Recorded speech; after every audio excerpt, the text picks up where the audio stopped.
I mean... And it's okay. Just go ahead, Thorne. Don't mute. Sorry. Well, Yeah. No, I'm sorry. I'm just, bleeding out the toenails. But Go ahead. last time on Dark Sermon, Mikhail, Jenny, and Thorne went undercover to the leper camp to gather some information and offer aid. After gleaning some new insights and discovering one of the leaders of the camp is an undead foreigner, the party left.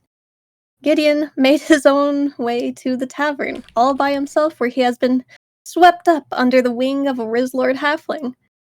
Party has most of the party reconvened to share some information, debate theology, and prepare for performance night in the tavern, which we are going to get into today. Who will have the greater power of flirtation? Waymaker, the undercover Inquisitor Lanternbridge, or Arcadum, the smitten halfling mailman, raised by humans? Find out now in the Dark Sermon Requiem. That's all. So cute. That was pretty good. Claps. It Big was claps. so close. Cool. Almost made it. That's great. That's pretty good. Anyway, here's Mortimer, all dripped out of his mind. In case anybody wants to see him all drippied. Let me go ahead and change this. Yeah. Oh, Go ahead. look at that just- hat. That's the old one. It's just Get the up. same old No, if you hover Oh, I over it, see. it's I've been different. played. The token's the Oh my same. God, but art's so different. And there we go. Yes. There we go. Now we're Very good. talking. And he's proper sized. He's got the bow tie. Very good. That gives me Charlie in the Chocolate Factory vibes. I don't know why. All right, but it does. this is for chat room. There we go. Boom. Bam. Oh, what a Oh lad. no, he has the Oh, full yeah. belt buckle. Oh, yeah. All part of the mission. He's grabbing life by the horns. All right. Here we go. God help me. What? You don't want to hit on Waymaker? Just stop. Did you guys want to do stuff A little before we Yeah. left? I thought you guys were mentioning something. All right, who's doing something? Is it you? I'm zooming in on you. You said something that you want to do, Essy. Yeah. Thorne also has stuff she wants to do. Who's going first?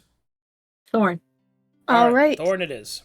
So, seeing as how it is my precious friend's first date in a long while, we're going to be on backup, and we're also nosy.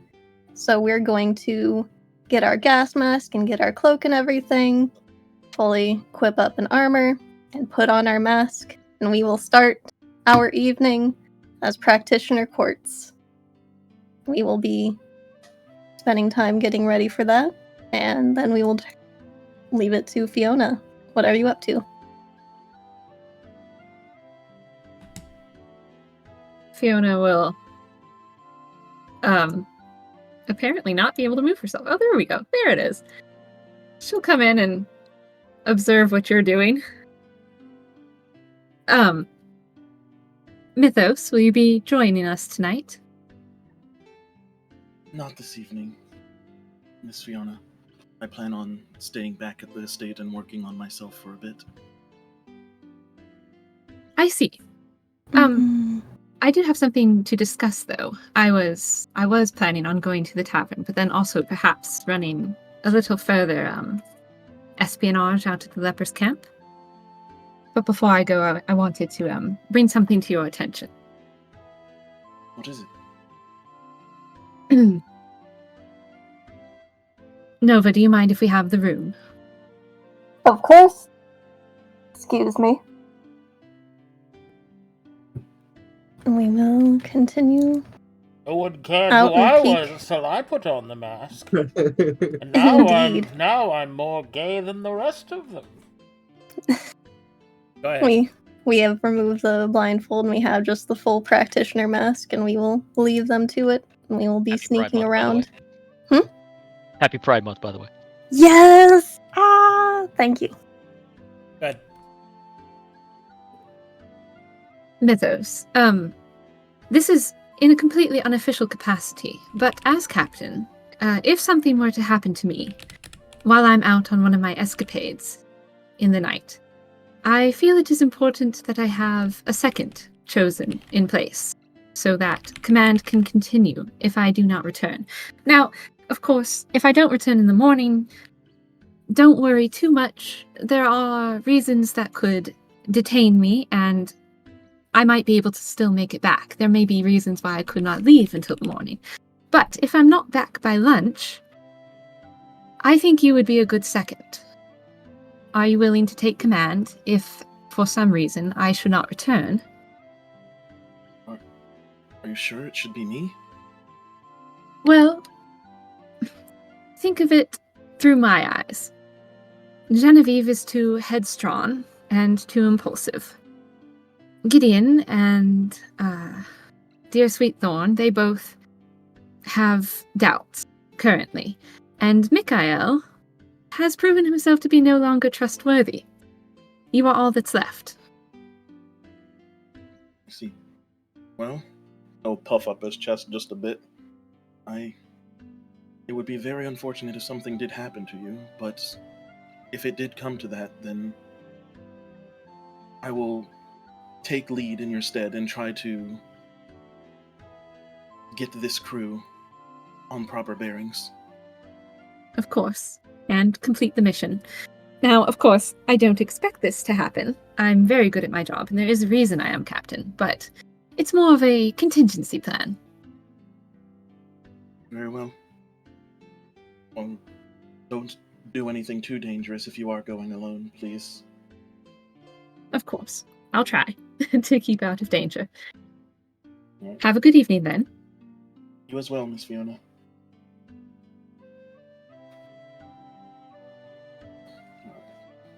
Are you Now coming Mythos tonight? is gonna do it. Oh, sorry. No, go ahead. Finish it. I will be coming tonight. I'm just going to pray in secret, and then I will join the rest of you. I will only be a minute or so. Yes, well, better we should arrive at different times anyway. We don't want to present too united a front. Yes. I will yes. see you there later, then. See you later, Captain.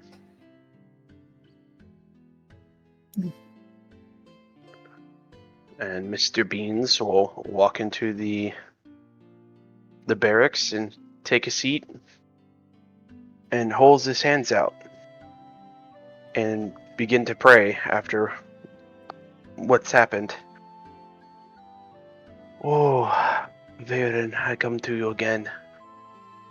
It's been blissful. I don't know if I saved any of those people from anybody in the church, but for the first time, I think I can recall I used my magic not what killing someone, but just to heal them.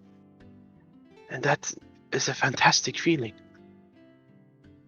I think I want to be a good force on this continent and in the world. Even I am to die, attempting so, trying to be a good person now and not who I was. That's what I want to do now. And thank you for giving me the avenue to do so and showing me the futures and showing me I have freedom to choose. And talking to Michael, it's weird saying that it brought me new perspective that it wasn't anybody's fault, but it was my own who killed all those people. But I accept that, and I can be a better person, and I was able to fully heal people using apostate magic, which I don't think I ever thought I would have been doing, but I healed those people for a disease that would have caused them to die possible horrible deaths. And even though it's not in Mytheria's name, but in yours, there's still good, so much good that can be done. Thank you. Even though that might not save them from Mytheria, I still don't regret it at all. In your holy name, amen. And he will stand up, take a deep breath, and we'll walk out and join the rest of them at the tavern. Head held high. What? Why are we upside down? Oh, I don't know. don't know. Is it because we're head over heels? Oh! Got The 'em. battle Smooth one. starts. Very Alright. good. Alright, let's... One more thing for Mythos. And then Okay. we can jump in. Yes. So first, Mythos is going to make sure the area is cleared. He's going to properly lock up the front. And then he's going to come back in, lock the secret room, put out some of the torches and just light a few around him on the floor. He will move over to this chest, take off his vest and his shirt so that he can finally stretch out his wings, because he has been in disguise for a long time. And then he will sit in the middle of the room, and he will meditate for about half an hour to clear his mind. And then as he sits in his quiet contemplation, he will fold his hands together and pray.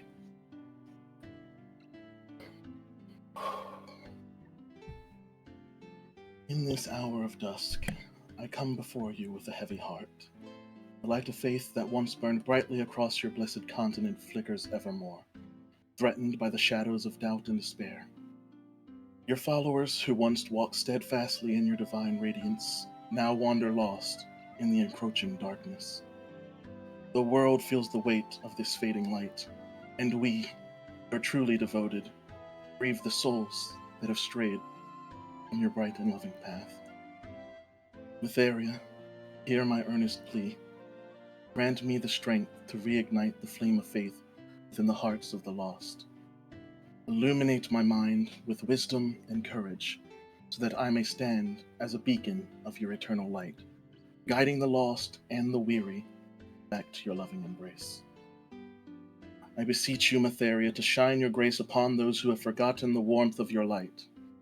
Kindle in them a spark of remembrance, a flicker of hope that draws them once more towards your divine presence. Let your light penetrate the darkest corners of their souls, dispelling the shadows that cloud their hearts and minds. He will cross his arms over his chest and fold his wings over in front of him to cross them in front as well. I make this solemn vow to be a vessel of your light in this world.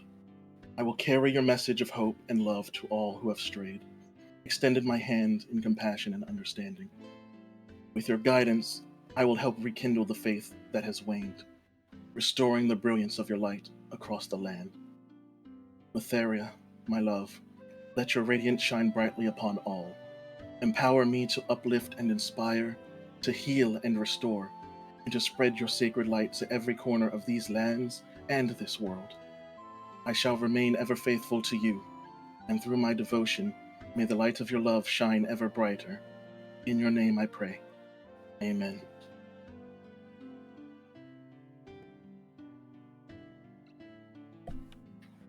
Alrighty. Amazing. What do you do next? That he will continue to just meditate for the next few hours. He is in his holy trance. You got it. Lope Beans, you said you were going to the tavern? Yes, sir. Alrighty. And...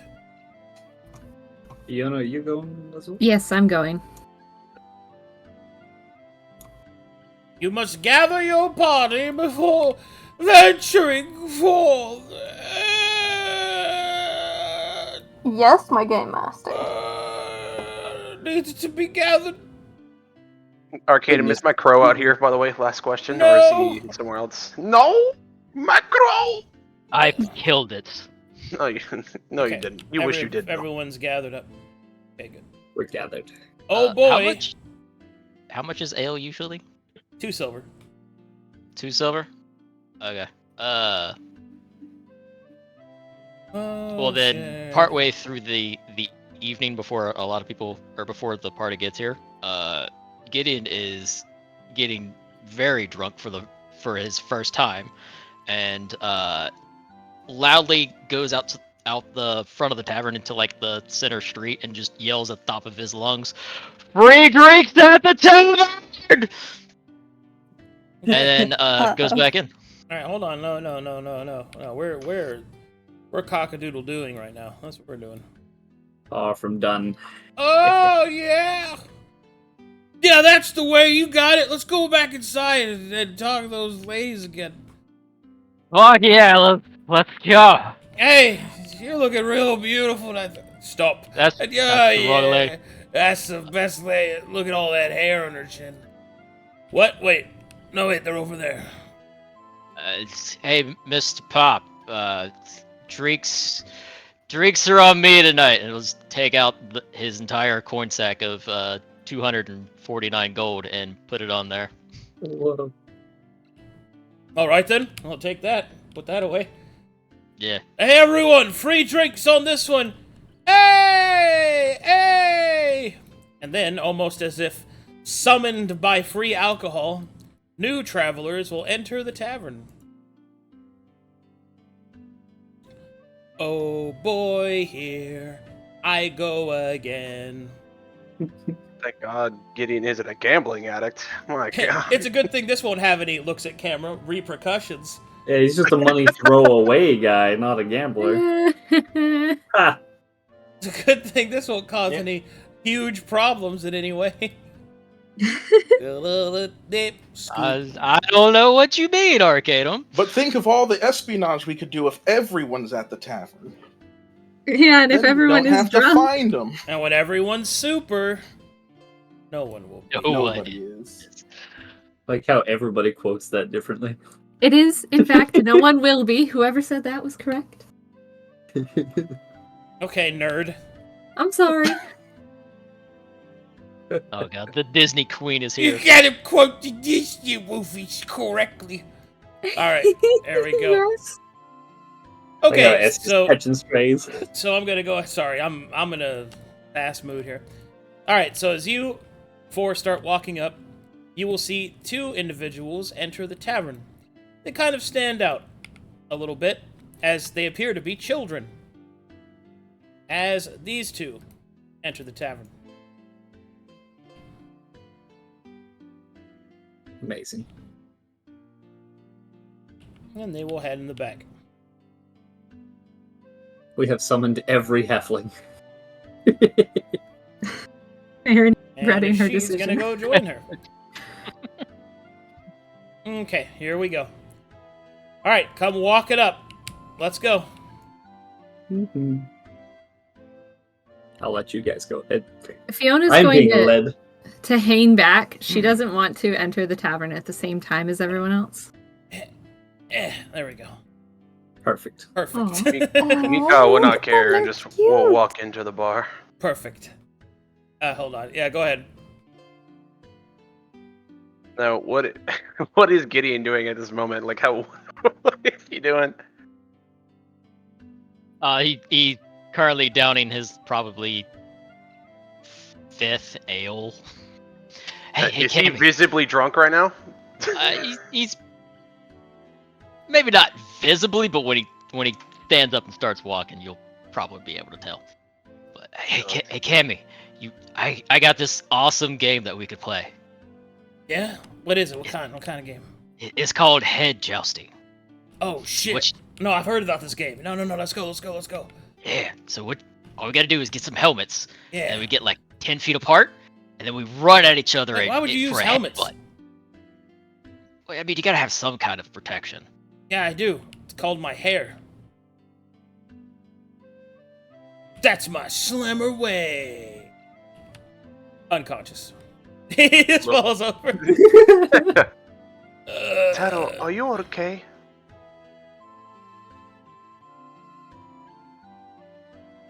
Meanwhile, outside,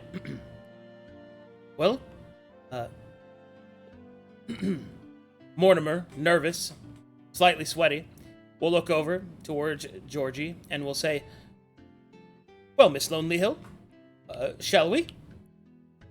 We shall? So, what kind of things do you like to do at a tavern? I mean, do you like to drink? What kind of drinks do you like? I like to drink. I guess we'll see what they have. I like to eat. The food is good. Oh, okay. Do you have a favorite drink? Oh, I enjoy anything. If I could drink it next to you. What are you doing in here, Mortimer? Oh, hello, Mr. Pops. I and the lovely Miss Lonely Hill here would like 2 of your finest ales. Two of you. No fucking way.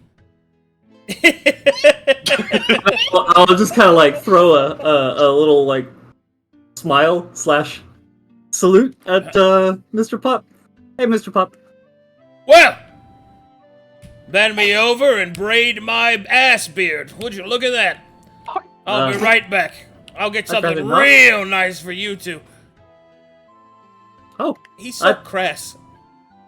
Yes, but I didn't realize you were so popular. He seems to like you. Oh well, a lot of people know who I am. You know, I do deliver the mail, so halfling size. Sorry, I had to shrink that guy. And then eventually, Mr. Pop returns with 2 human-sized glasses. And where would the 2 of you like to sit? Where would you like to sit, Miss Lonely Hill? Well, certainly not the bar. Let's find a seat up here somewhere. At the stage? Oh, that sounds great. Capital. Yes. Pardon me, sir. Slammer way. Is he okay? I'm not sure. Mortimer will pull the chair out for you. Ah, so gentlemanly. Thank you. He'll take a seat over here. Realize he's quite far away, and then we'll kind of scooch the chair a little closer. Yeah. We gotta scooch. Any scoochies in the chat, bro? Oh God, I'm gonna throw up my mouth. Anyway, they're so cute. Oh well. Meanwhile, outside.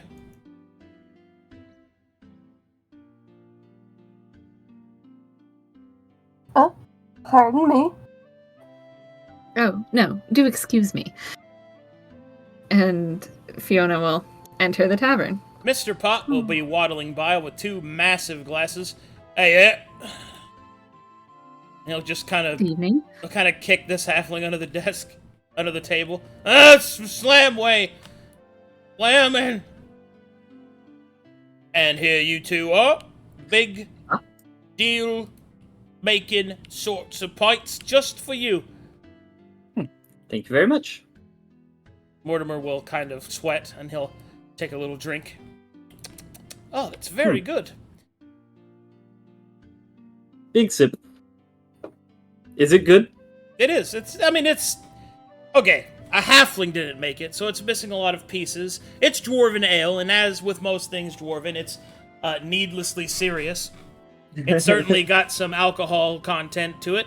It tastes good, but it's got a very bitter aftertaste of this is going to get you crunk-a-dunk-a-lunk-a-chunk. It's 23%. I will probably go slow on this. Classic dwarven ale, I see.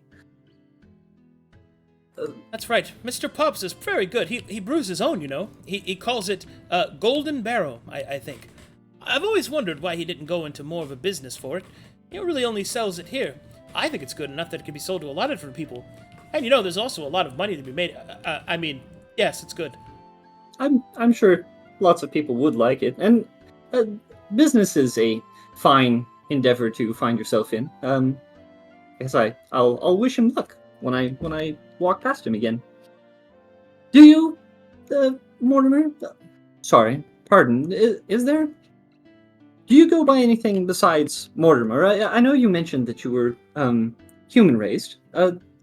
Oh, I do have a nickname. Oh. And what is it? You can call me Morty. Oh, good. I was hoping it was Morty and not the alternative, Timmy, which I've seen so many Mortimers go by Timmy. It's the strangest thing. Morty just makes so much sense. You can just call me Morty if you'd like. Do you have any similar names that are shorter and more informal and closer? Georgie is the informal, closer one. My mother-given name is Georgiana, and I hate it. But it's so beautiful. No, Well, okay, if you say so. But no, please, Georgie is fine. It's... Ugh. As you wish. Yep. So, you mentioned you were raised. I'm gonna go back to this, right? You were human raised. How? Both parents, I imagine. Oh no, my father was a halfling. Oh, I see. Well, quarterling. Okay, so that would make you quarterling. You know, normally, I'd think so, but no, I came out full halfling. It's the strangest thing. Huh. Not really sure how that works, honestly. Births are so weird, but thankfully I came out nice and good. They really are. Stuck full of energy, big full set of hair, and, eyes and all that. Got all my fingers. That's good. I'm happy to hear that. Not a strange first impression at all. No. Good. And she'll laugh, and she'll take a bigger swig of her dwarven ale. He'll take a swig too, because he is panicking right now. Meanwhile, over here in the... whatever is happening over here, what's going on over here? Fiona and Lope. What can I get for you? Can I have a tall glass of leche, please? Fine. People always want milk.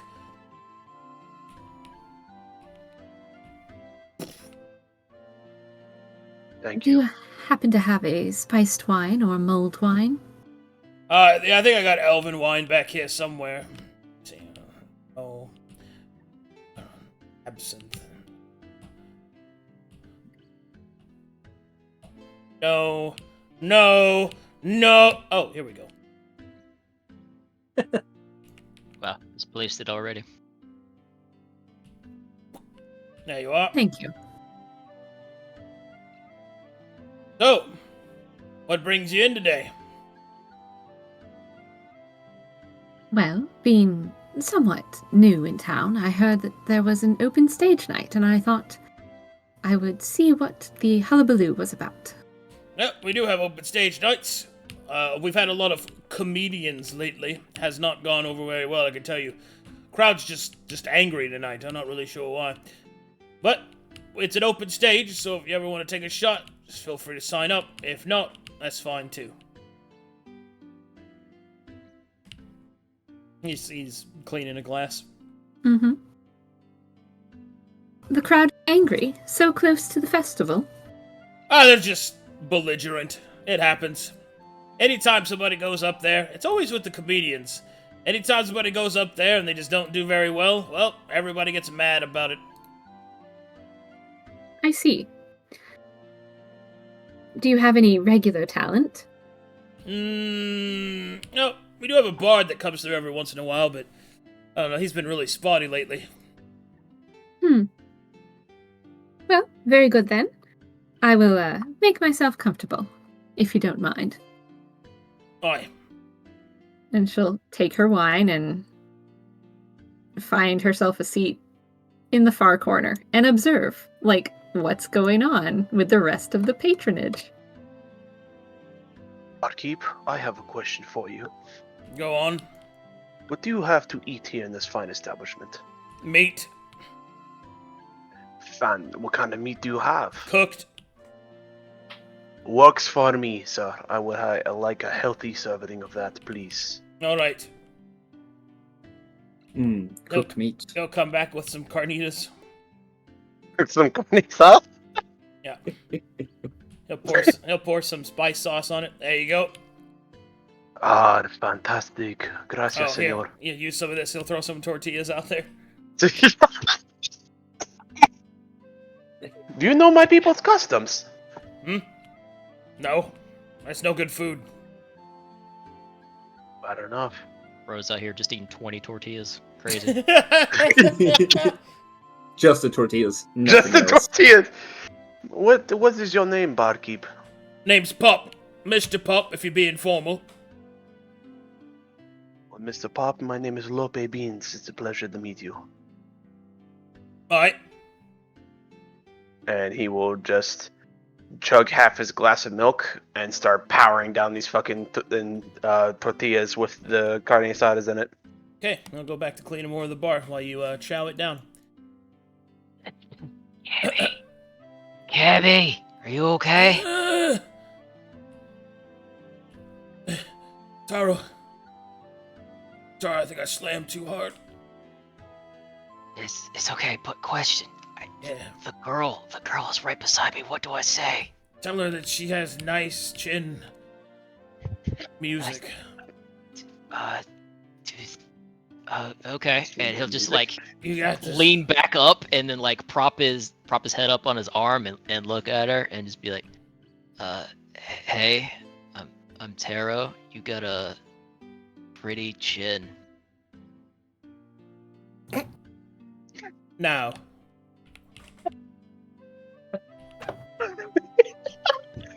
No, look, Cabby, that didn't work. She walked away. Honk. Shoe. Cabby? Honk. Shoe. Fuck. Okay.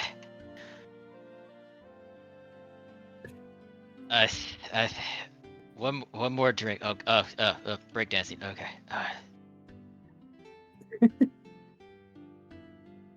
Oh God. It's you. Me? What's your issue, Taro? Never mind. What? Taro, I think you should drink water. He started to yell at him from above. I think you should drink water. I think you should mind your own fucking business, you green-skinned crow fucker.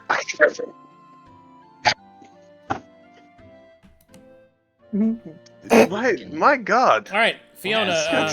Fucking You suddenly it suddenly got way more halfling at your table. Did they even ask to sit down? They did not.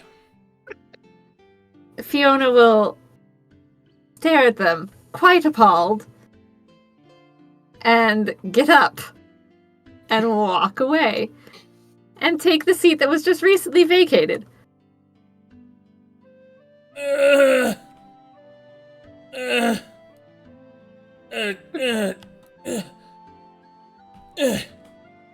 You will see a head poke out from under the table. Hey, you're not Taro. No, I'm not. Good evening. Can I Good. help you? That depends. You, do you have any legs? Because I can't find mine. Well, what an odd question. Perhaps you just need to look harder. Oh, that's a fair point. Oh, there they are. Wow. Oh, thanks. I'll just crawl into this chair. Oh, you don't mind if I just a second.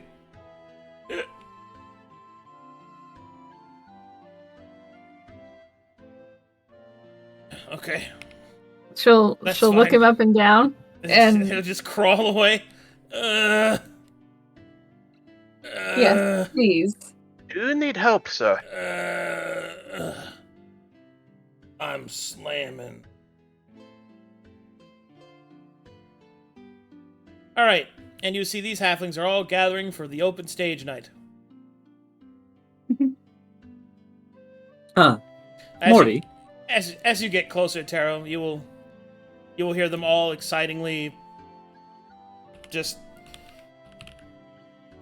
super excited about what's gonna happen at the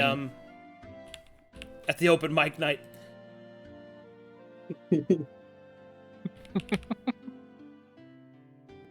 They're speaking in halfling, so like Diversa or whatever. Yap. They'll see you approach. Oh my god. Uh-oh. Just prop his What? head back up again.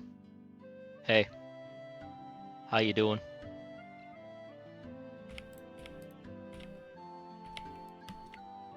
They will look towards the stage. Mortimer will look over. Normally they'd have somebody up by now. Must be a slow night. Are you going to grace us with a performance? Oh,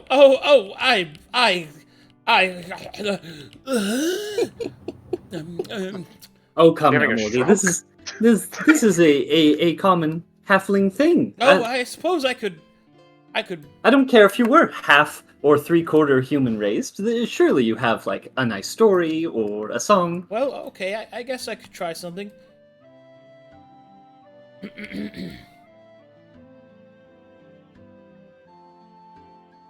She will sit at the very front edge of her seat.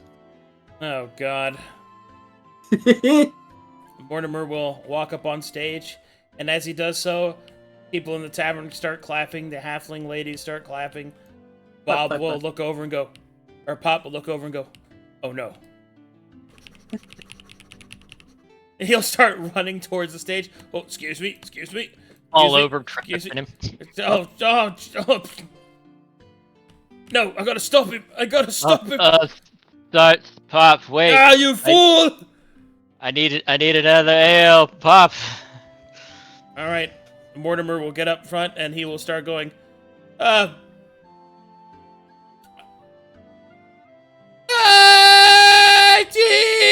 wanna be with him. Pop will start to scream out. Georgie will grimace. You are so beautiful. And maximum blush. Can't you see? Sweet Jesus. The rest of the halflings are capital D colon. You fool, what have you done? He's the worst singer I've ever heard. It's okay. I got this.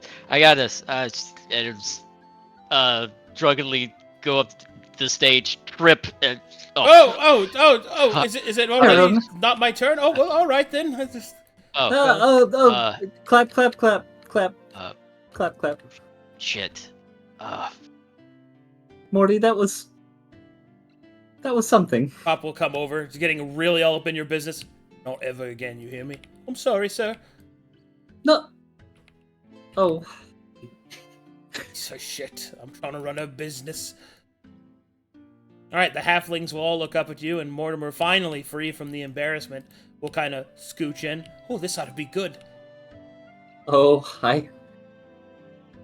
I'm actually bracing for this one. Alright. Let's hear it. He'll realize that he's up on stage by himself. Oh shit.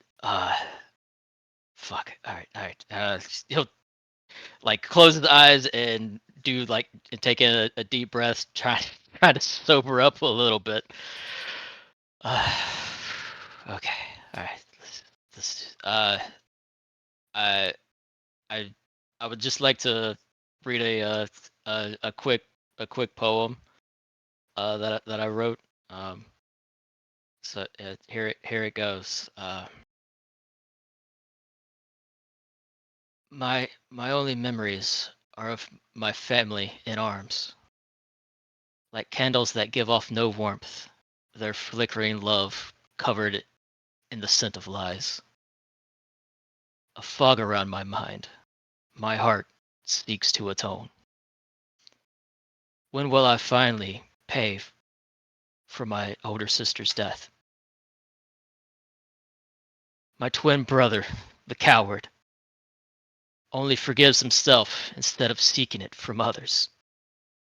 My little sister, the fool, fumbles in the dark, blindly seeking a lost friend, uncaring of the cost. And like a tear will start to come out of his eye a little bit.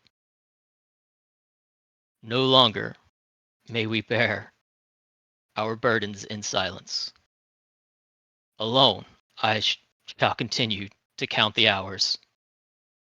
We failed her, but I will save my breath. And I'll light a cigarette. Inhale the ashes. breathe out the regrets as he just lets out a puff of smoke. And it was Finger Bowers up. snaps, finger snaps, finger snaps, finger snaps. Fiona will Finger snap snaps. along Yeah. as Finger well. snaps, finger snaps. It was really depressing. That was really depressing. That was not what I was hoping. I was hoping for something a little more than. Well done, sir. Yes, very Yes. good. Very good. At least yours had some pep and some. You have a real joy, Morty. Oh, thank you so much.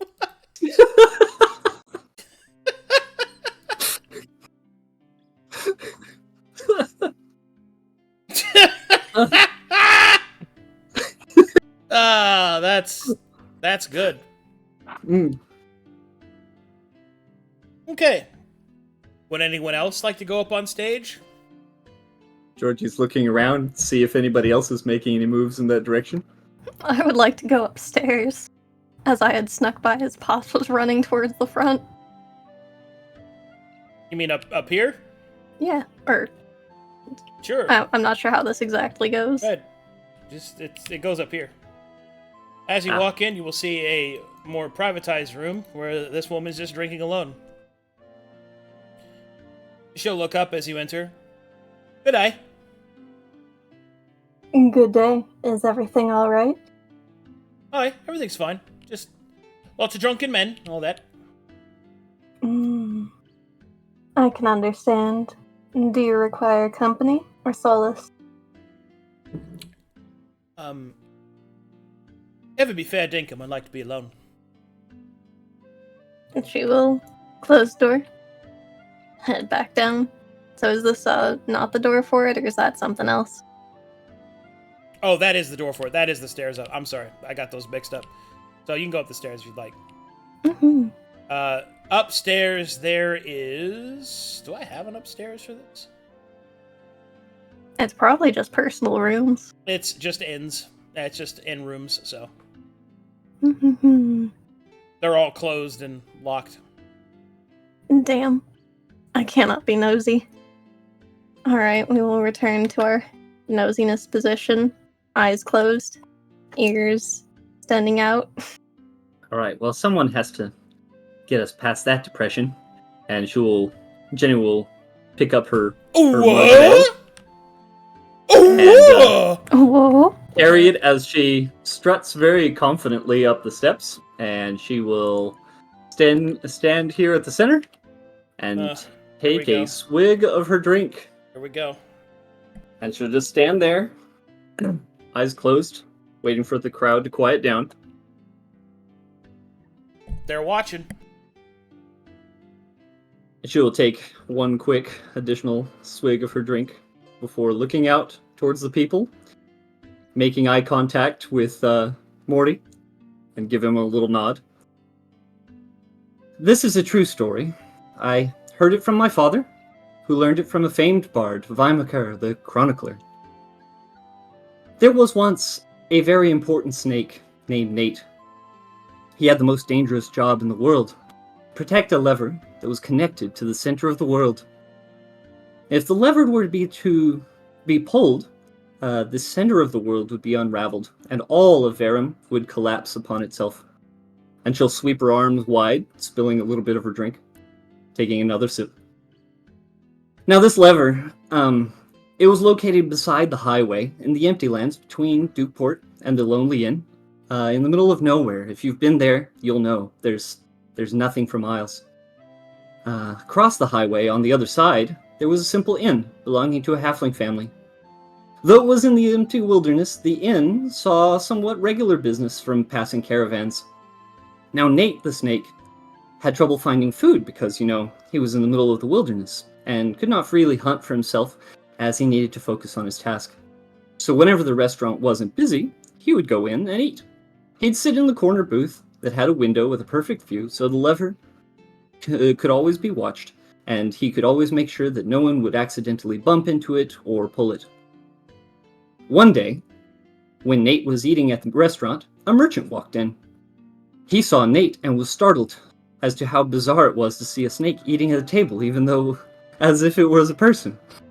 The merchant walked up to the halfling woman behind the counter and exclaimed, "There's a snake in your restaurant!" She calmly explained that Nate was a frequent customer and would come every few days.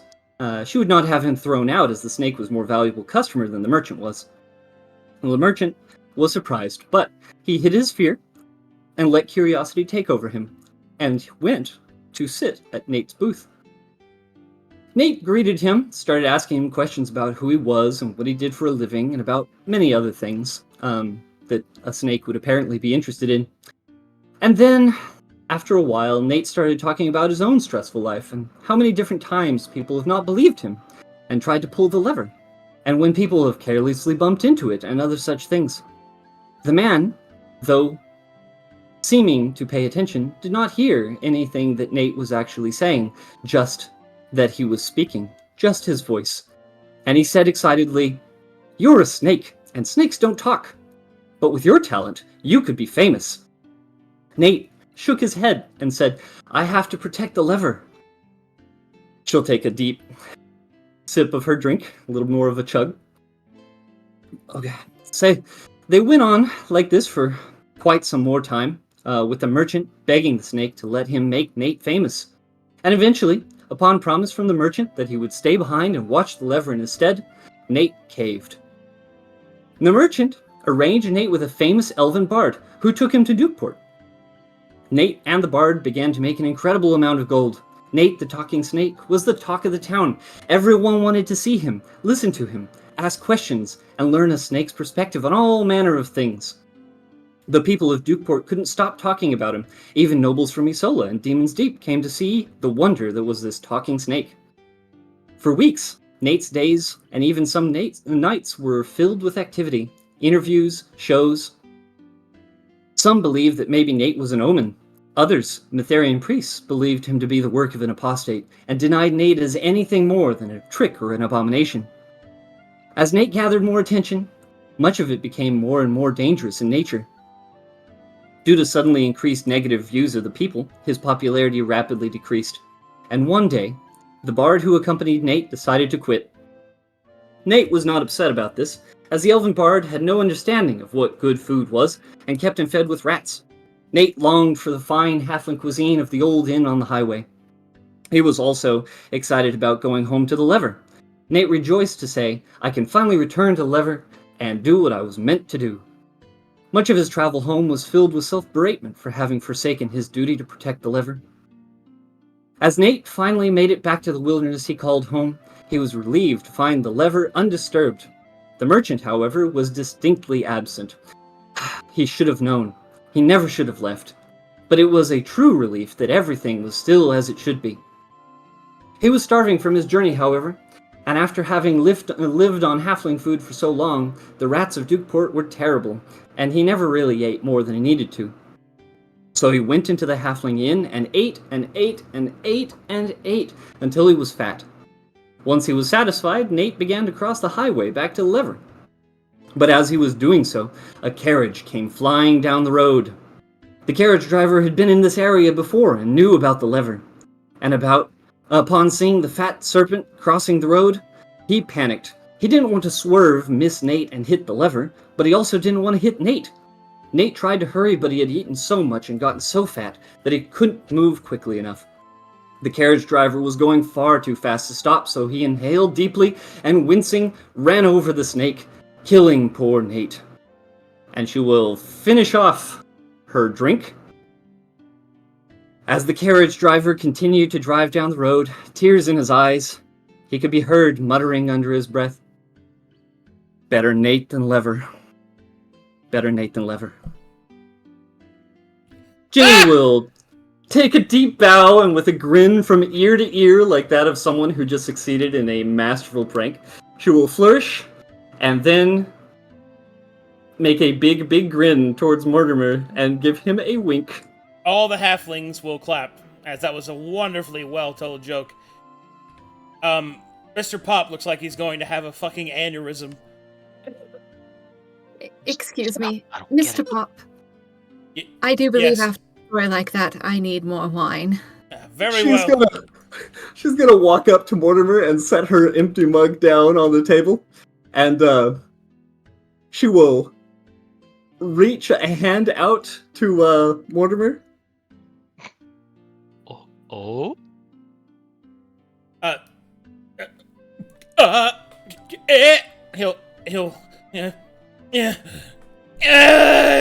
He'll reach out and grab it.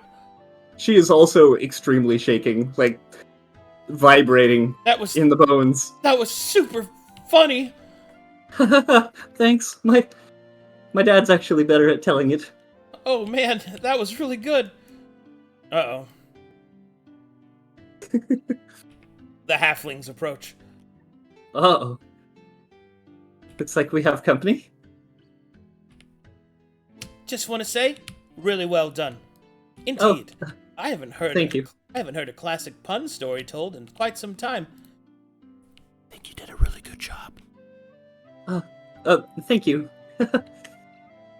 My dad used to tell them a lot on colder winter months when we weren't going out. He's very good at keeping us entertained and busy. So, what's your name? Looking at Georgie. It's Georgie Loney Hill. Pleasure. Pleasure's all mine.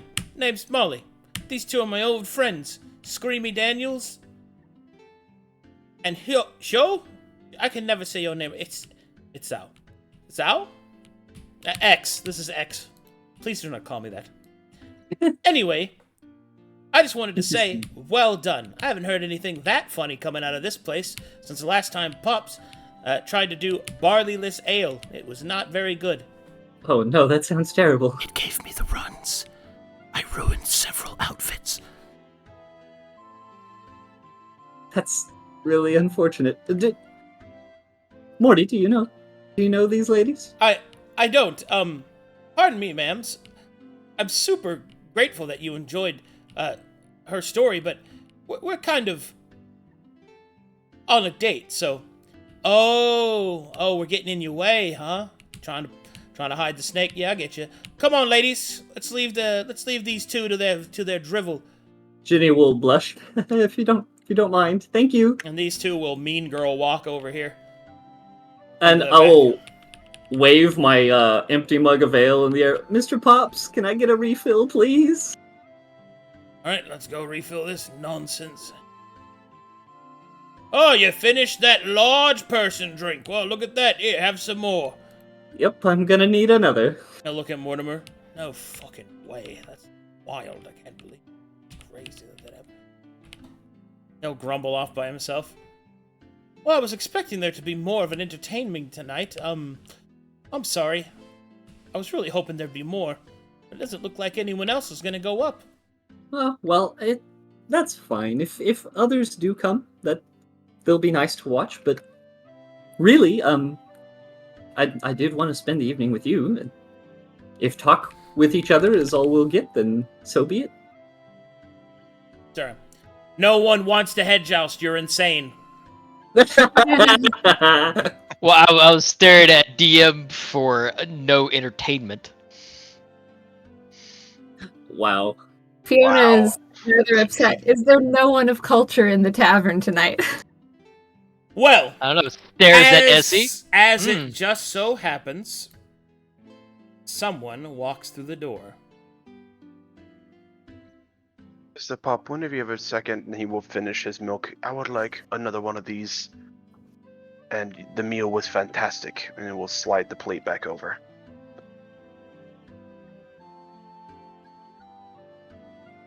Hold on a second. Yeah.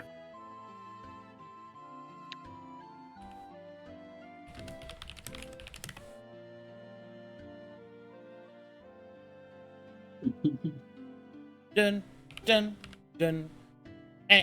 O, im. Oh.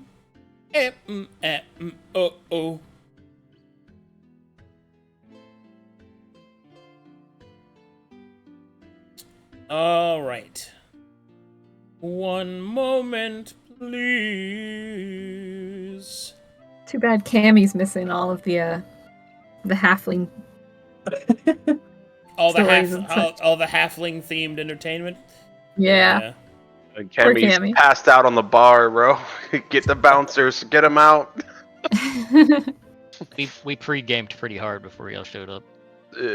We pre-gamed. We pretty- pre-gamed. It's fucking ridiculous. I Where's the pre-gamed. fucking bouncer? Get this dumbass out of here. Oh, fuck, I already did this. God damn it. I thought I forgot to do this. And I didn't. It's right here. Hooray! I'm an Right, actual the whole time. moron. Oh. It was right there, just eating my toes the entire time. Nom nom.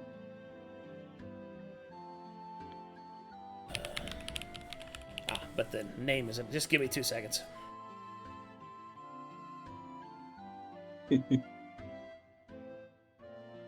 First you're bleeding from your toenails and someone's munching them. Sounds like a rough life. Yeah, The leeches, they're clotting the blood. my life is fucking weird. Every time I You wake just- up in the morning, I'm just like, man, I wish that cat would stop getting closer.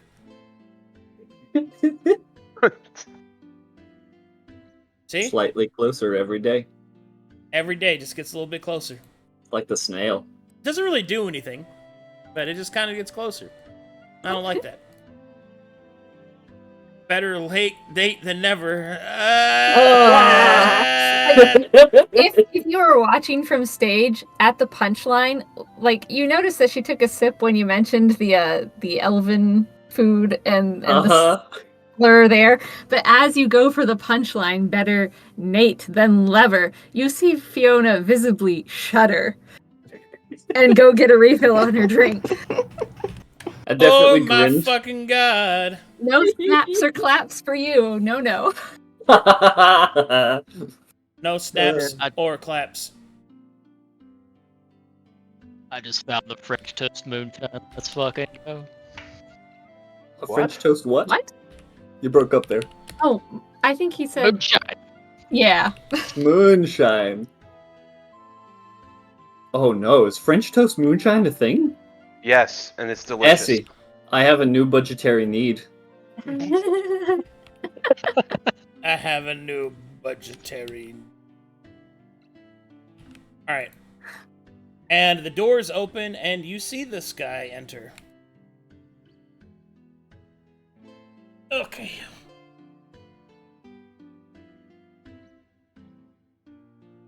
Hulk. Not Polk. Not Polk. You see this guy?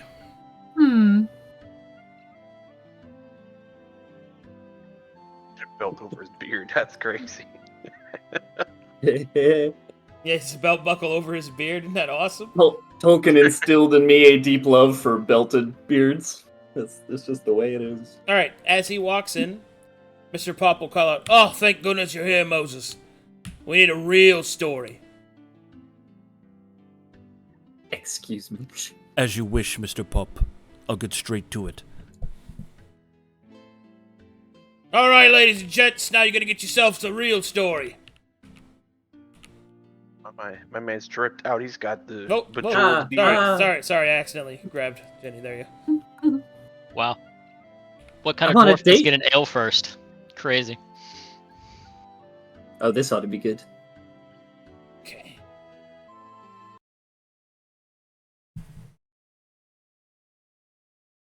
Sorry, I'm trying to get into a more comfortable position. Oh, God. There we go.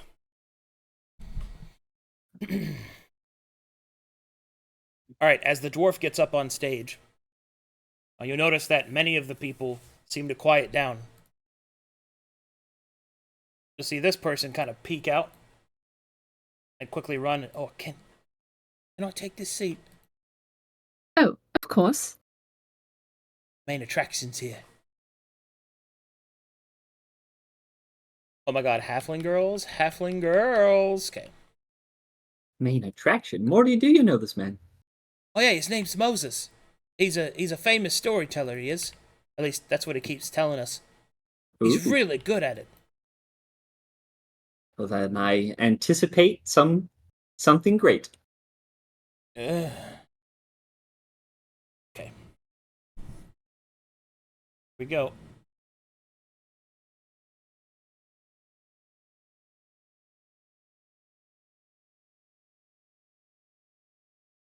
What story would you like to hear? Someone from out in the back calls, "The Dance of the East! No, the Rise of the Spirit King! Mytheria's Fall!" And then people keep calling out different stories until finally, one sticks true, and that is There is fall. Let's go. the Lament of Aldafife.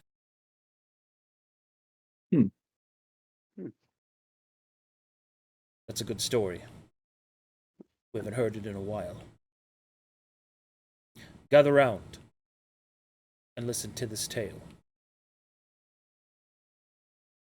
The tale begins many years ago, before Mytheria's rise, when the land was bequeathed in darkness, and the light shone only for a few.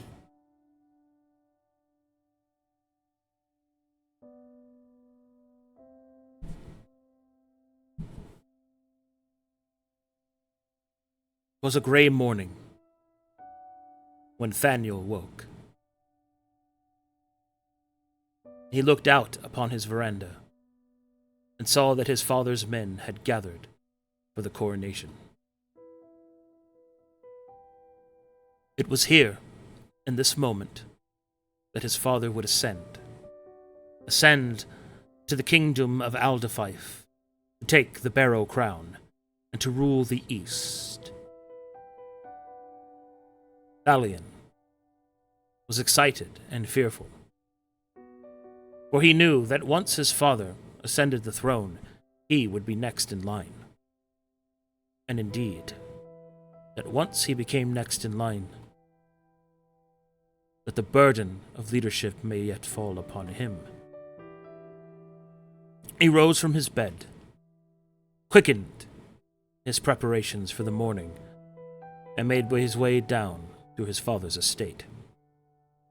Out upon the field, mother and father had begun to make their preparations. The coronation would begin at the estate. They shall ride to the north, to the city of Aldafife, beautiful in its stones, immaculate in its design, a pale testament to the otherwise rigorous living of the swamps of the East. Little did he know that this would be the last time that Thalion would ever see his father alive.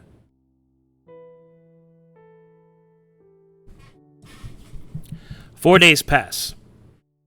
The road to Aldafife is treacherous, wet, unforgiving. A horse lost to the river. A man claimed by the bog. A terrible price to pay, but one that must be.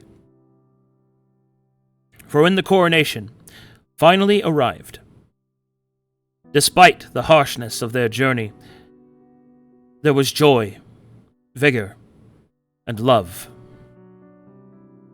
All those that gathered knew that in the end, greatness would await his family, that his father shall take the crown, and shall be the king that was chosen, rather than the king that was born.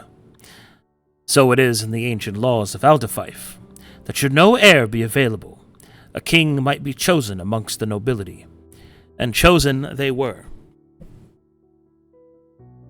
Thalion knew that his father was many things. Many things indeed. He knew that he was kind, that he was strong, that he was wise, but he had only ever known him as a father, a hero within his own mind. Who would he be to the people of Aldafife? Would he be someone mighty, fair, feared? Or would he be one of the other more disgraceful kings, becoming tyrants, taking life, selfish, indignant, and self-important. These questions gathered and weighed themselves upon Thalion. As he approached, along with his father, his mother, he also concerned for her. Would this child born within the royal gates be superior to him? A better education? Would he be forgotten as the firstborn? These doubts, coming from sources he wasn't entirely sure from whence, began to gather and plague his mind. He shook his head, trying to free himself of them, but they still kept striking. Still kept striking. Till finally, nearly there, amongst them all, it almost stepped directly into his father's path. He tripped, he fell, and was caught.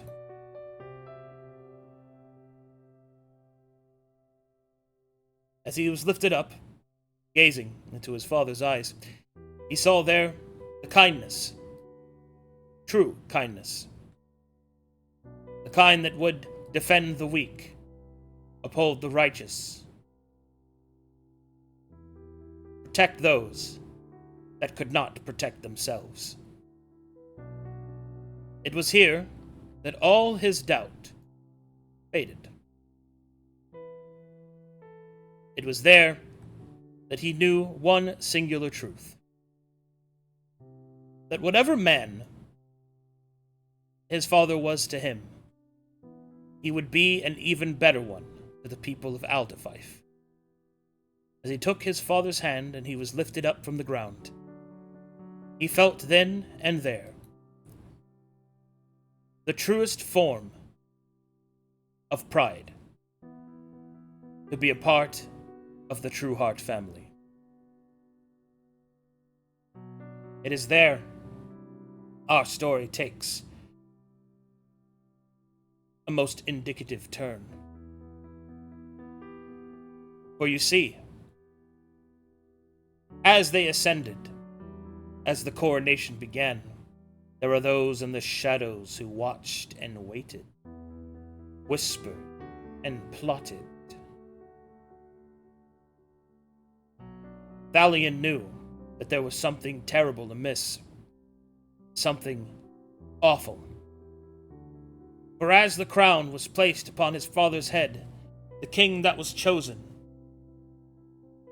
so too was there a striking of steel, a flashing of fire.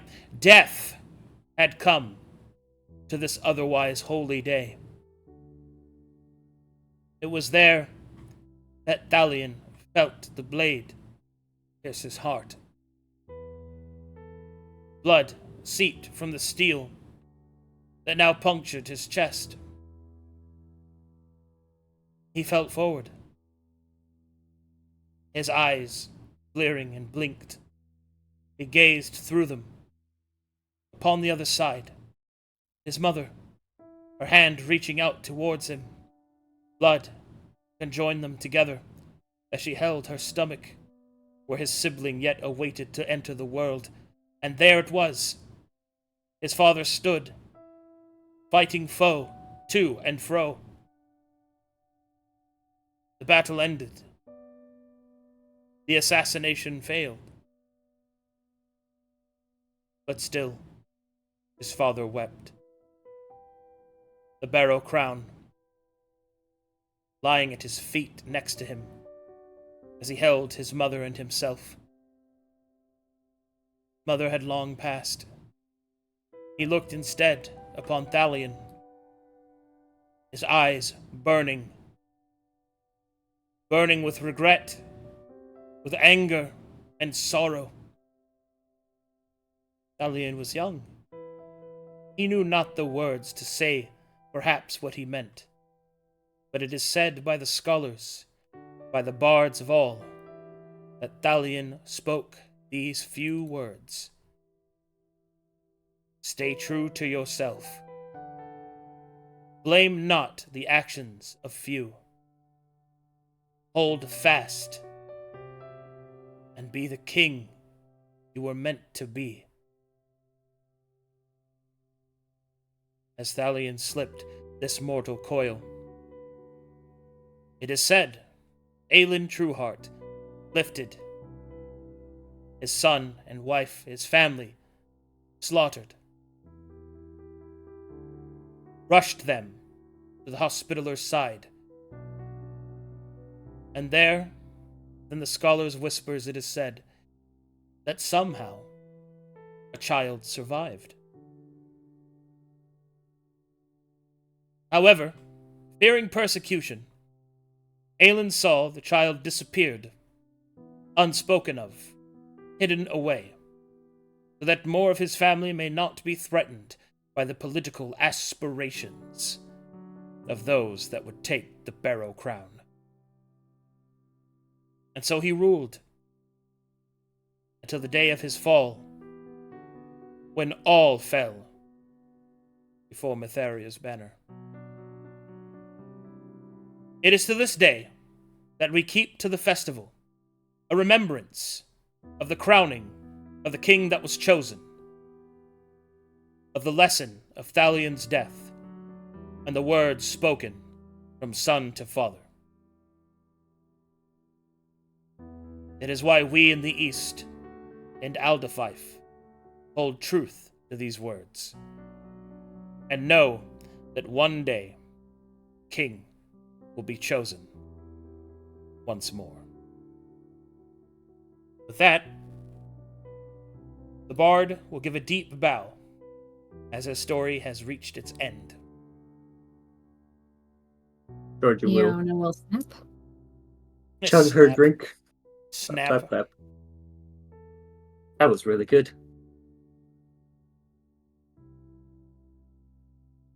Alright, the dwarf's gonna go in here and eat. Nom nom nom nom nom. Are his stories always so somber?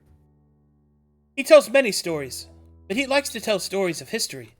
That really happened, you know. Oh. Interesting. I'm not sure how much of it is embellished, but it definitely happened. How do you know? Well, I just know, I guess. Why would it be a lie? Well, some stories, like my Nate the Snake one, that didn't really happen. At least, I don't think so. Well, I suppose I believe in it to be real because we have the festival. We celebrate it each year. I suppose that's true. People do tend to carry on traditions based on things that happened. He'll nod. Do you think that... He'll kind of gulp. Do you think that we'll make a good story? Morty, you're very charming, and it is our first date, and so far I would say that I'd be open to going on more of them. Excellent. And I suppose whatever story comes of that, will be So you're will be one to saying tell. this is just chapter 1. Excellent. It's definitely chapter 1. I will say, I've greatly enjoyed myself. Me too. Besides coming to inns and stage nights and things, do you do anything else for fun? I like to go fishing. Oh yeah? Oh yeah, I love fishing. I've never actually been fishing. You've never been fishing? Oh, this fishing out in the dark lake is wonderful. Oh, I see. There's all kinds of wonderful things to catch. Oh, and they're big, challenging fishes too. Ooh, well, that sounds like an activity. Also a great place to practice my bloop. Your what? The bloop.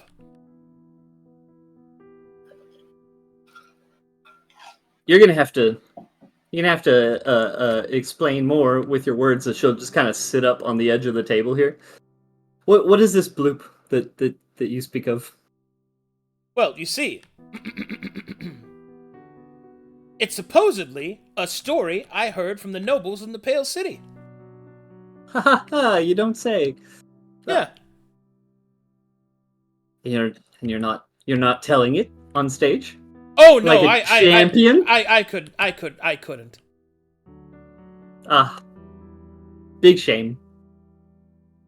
It's also I'm sure where I that's- practice my singing too. Oh, I see. Well, I guess think I'll that's look why I forward got to so that. good at it. Does the singing help with the fishing by any chance? I think so. Sometimes they just jump into the boat, almost like they're wanting to get out of the water. Strategic. I like it. That's very impressive, Morty. Sometimes I see them even jumping out on the shore, swimming away. Yes. Well, I suppose I'd love to try fishing. I'm sort of a homebody most of the time. I collect things and cook, and unfortunately had to leave most of my collections behind when I moved to Dark Lake. You know, for moving expenses. What kind of things did you collect? Well, I used to have this collection of tops and bells. I had this great collection of bells, but sadly, I kind of had to leave them all. And now that I have this great job at the estate and everything, I should be able to probably find some more. Oh, you collect bells? Well, yeah, wind chimes, dining bells, triangles, that kind of thing. He'll smile. Oh, that's wonderful. I'll have to keep a lookout if I see any bells. Yes, please tell me if you do. You don't know any, like, bell salesmen in town? I know it sounds silly to expect that there'd be a shop entirely dedicated to bells. I don't really know any bell salesmen. Well, if you see anyone who happens to have one, in a general store or just one of those merchants that passing through, they tend to have all sorts of assortments of things. That's where I got most of my tops. I had this really big one, and there was a pulley kind of corkscrew system on top, and if you pressed it very quickly, it would spin. And it was immense. It was very big, about the size of this chair, really. Yeah, he'll kind of nod. That sounds exciting. It's a lot of fun. My grandpa kind of got me into it. He tends to collect lots of things, strange things. He had this mug, that would refill. I don't know how it happened, but it was just never empty. The strangest thing. Very cool. I am a little less eccentric in my collections. I like to think so anyway, but my brothers, they disagree. They think it's nonsense.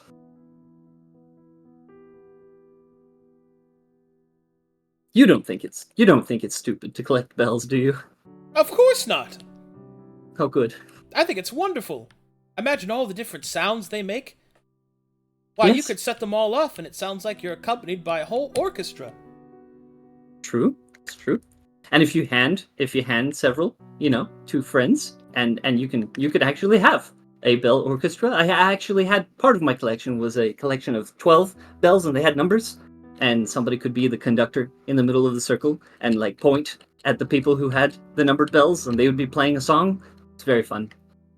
What a fucking nerd you are. Mortimer will then nod. That sounds amazing. Maybe, he'll kind of stroke his chin, maybe we could try to get bells added to the festival. You don't say. Oh, yeah. Mr. Morty, are you implying that you are involved in the organization of the festival and you could make that happen?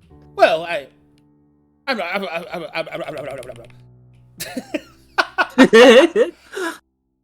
not super in charge or anything. But I'm sure you're charming enough you can get away with it. Well, no, I'm helping. I'm helping, obviously. I run most of the mails, so I'm the one in charge of the route. You see. I see. I'm sure it'd be fantastic if we set up lots of bells. Yes, I'm sure it will be. Very cool. That's very Wait, exciting. where are you getting these bells? Oh, I'm sure I could just ask around. Very good. Well, let me know, because the bells for the festival. Oh, you don't think they'd let me keep some of the bells after the festival? Well, I'm sure that they'll give some to those that helped run it. Aha. And since, you and I are adjacent, I'm sure I could give you one of them. Oh, hooray! Or And possibly she'll clap, two. clap. Or all of them that I have. Yes. Well, I don't want to seem greedy or anything. Oh, it's never greedy when it comes to you.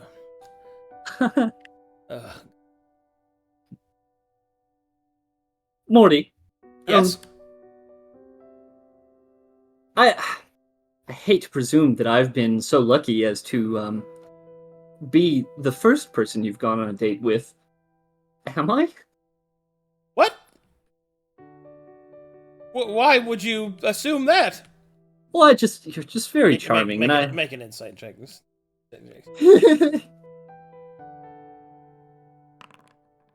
Virgin. Ah, amazing. Well, you're just such a charmer, and surprised no one's come and swooped you up yet. Well, I actually haven't had anyone of any kind talk to me like that, actually. Well. Why I had to borrow my father's cap. It looks very good on you. I hope it's not too old hat.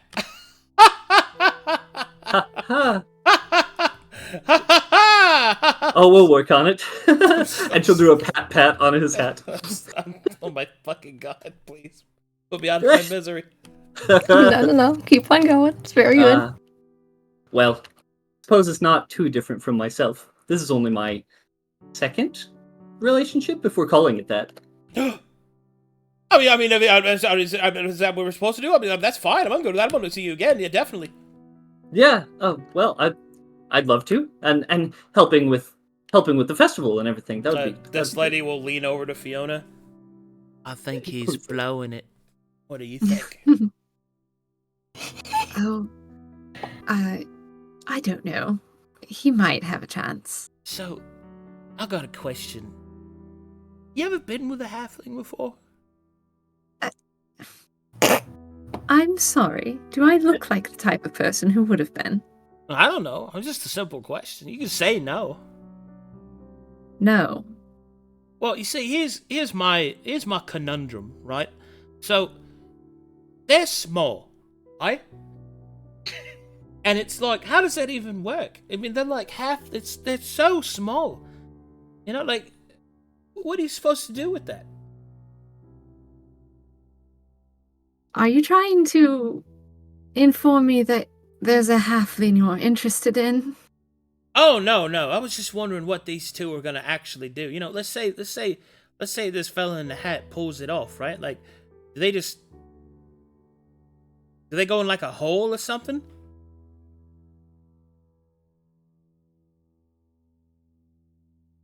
Do forgive me. I find this conversation to be outside of my realm of expertise. That's fine. Sorry, I didn't mean to be all weird about it. Emerald Sai, at your service. Offers hand. Pleased to meet you. I'm Fiona Ironhall, and she'll shake just once. And then she'll kind of go, see? That's much better. So, look, I got a question. See, I haven't been here that long, and I've already seen quite a bit. Do you happen to know anything about that one over there? Points to Taro. I believe I've seen him around the estate. I think he's one of the guards. Yeah. I also work on the estate, and I do believe I've passed him on my way to and from the court. Hi. The reason why I'm asking is I don't know how to tell him that his front buttons are undone, and the snake's getting out, if you know what I mean. Well, you're rather good at being blunt. I suppose you could just go up to him and say so. Oh, I guess I could.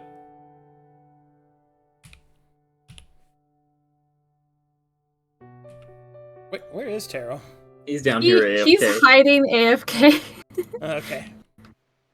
All right. Silly You know what? boy. You know he ain't going over. She ain't going over there. She's gonna like Giving up on that guy. I'll tell him when he comes back around, I guess.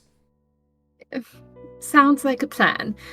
In the meantime, can I do a little bit of roguish nonsense? Oh, let's rogue it up. Cool. Heck Can I yeah. use my magic sense On. and just look at people? Yeah. Cool. Are you ready? I'm ready. Hey! No magic, no magic. Some fucking heresy right there. No magic, no magic. I think. Hold on. No magic. And holy shit, some magic right there. Holy magic! Praise Mytheria! None right here, not even some riz. And then finally, a little magic. Could I see through walls, or does that not work that way? No, it doesn't see through walls. Drat. All right. As you're kind of looking around at everybody, Emeralda will kind of flash you a sign in Thieves' Cant! Farryn will take note. And she will say, "So, what brings you here?" Fiona will reply, I came to check out all the hullabaloo. Open stage night and all. I was hoping to meet a certain bard, but it seems he's not here. Are you talking about the dwarf? He responds at Thieves' Cant. No, one who knows Elvish. Lawn hair. Oh, I think I've seen him. I haven't seen him around. Pity. So what brings some of the right people up here? I don't think Darklake has a proper dawn. You running solo? Just working at the estate. Just wandering around. Oh, that's a nice gig. That's a nice inn. What's you planning? Come on, give me the goods. Maybe I can help. Sorry, give me a moment. Drinking. Take your time. Remember, all rogues are on the same side, even if they're not. Just like the Black Hands. Oh, yeah. Oh, yeah. Yo, we stealing from some idiots?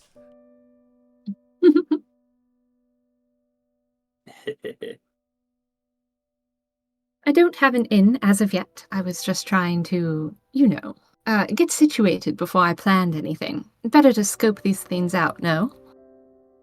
That's true. You gotta be really careful. You don't want to get caught out there with your pants down, so to speak. Especially if you're trying to keep one's status in check. Working for nobility, more eyes are upon you than otherwise. Yeah, I've always been more of a hands-on sort of person, I do like my second story work, as it were.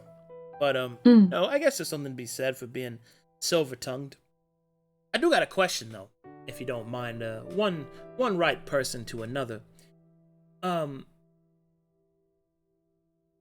Something tells me you're probably not informed of the shipment coming in, eh?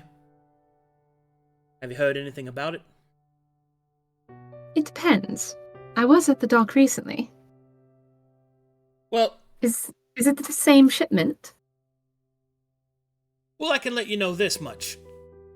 And, seeing as how you're a real upstanding-looking gal, I thought I might, bring you in. So, I'm planning on, taking a closer look. See, since there's no dawn here, there's no established order, And I think most of the right people here are kind of moderate or mid at best. And there's quite an expensive shipment coming through, but I need someone to help me nab it. So, I was wondering, since you seem like someone nice and proper, maybe you want to make like a real score. I'm listening. Well, so what I've heard is that they've got a serious shipment of drugs coming through the Dark Lake, up from Flanderton. Now, I've heard it's poppy, I've heard it's black silver from the east, I've heard all sorts of stuff. I'm not sure exactly what it is, but I can tell you this much. Whatever it is, it's valuable enough that they send extra guards for it, which means it's worth something. Now, the other group that I know is going to be taking a look at it, see, they're going to be taking the old smash and grab route. They're going to be going in hot, stabbing and murdering their way through it. It's going to take them time, and it's huge risk. See, I like small risk. So while they're doing that, we're going to go in, grab the best pieces, and make off like real bandits, eh? I like it. Small risk is how I tend to work as well. So, if you're interested, meet me by the docks. Not tonight. I'm sure you got something to watch. She'll gesture over to the two goo-goo-eyed halflings.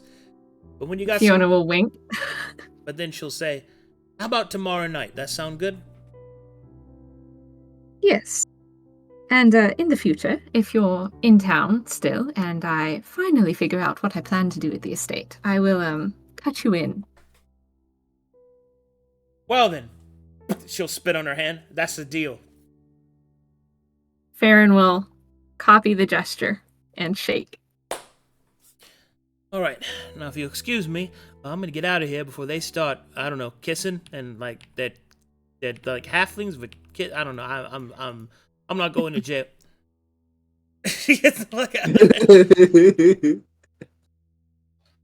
Alrighty. Meanwhile, oh, I would definitely go on. If that should we? Yes. Okay, I have to establish one thing. Oh, If okay. we're going forward with this, we're going on another one. Okay. How do you feel about pets? I like This pets. is kind of a... Oh, good, because that was a deal breaker, if not. What kind of pets? Oh, dogs, cats, Oh, etc. yeah, I like all kinds of pets. Good. I like Do kitties and doggies and otters as well. Otters? There are otters in Dark Lake? Oh, not anymore. But Oh, that sounds like a very sad story that you'll have to tell me on the way home. yeah, probably. Good. Meow. Well, I didn't bring any of my pets with me, but my siblings kept them. They're several.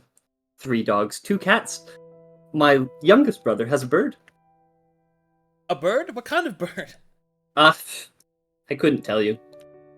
It's named Hash Brown, but that's all I know about it.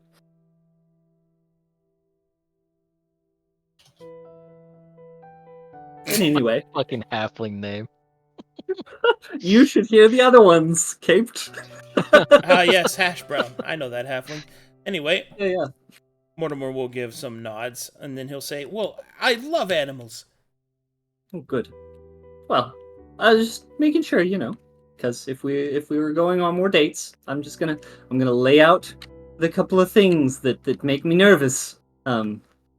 He's vibrating. He's very happy. She is drinking her drink. He'll drink some too. Oh, I didn't even notice. It got dark outside. Yes, very dark. Shall I walk you home? Yes, please. Actually, I didn't realize how late it had gotten. And I have work early in the morning, Oh, yes, of course. And me too. Mail doesn't deliver itself. He'll offer his arm. Jewel, take it. And his, Let me just...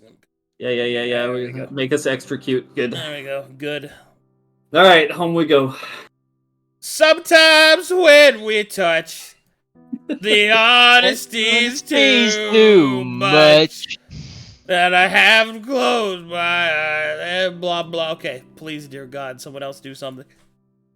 Oh, Taro, you were drunkenly approaching the dwarf, I think. Yeah, I brought an ale. This meat, succulent, well cooked.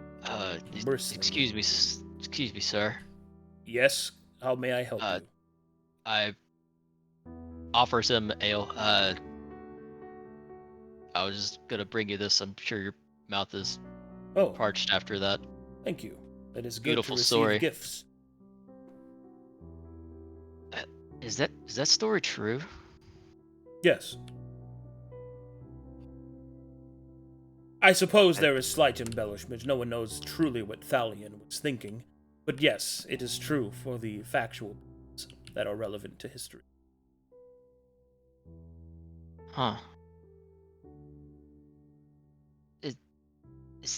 So, did he become, I guess, like who this Barrowking is? Sorry, I'm new to the area. I don't There know are the whole... some who say that Aelin Trueheart is the Barrowking. There are others that say that he is not, that it is some usurper. There is a lot of mixed opinions as to whom his true identity is. But what is clear is that this rising field, this court of death, as it were, certainly has much to do with the Old Guard. Their banners have been seen on the edges of the moor, and the Mytherian presence has dwindled from their presence. That's true. What do you think of the Barrowking? I hold no opinion in either case. I am simply an observer of history, and I keep to the records.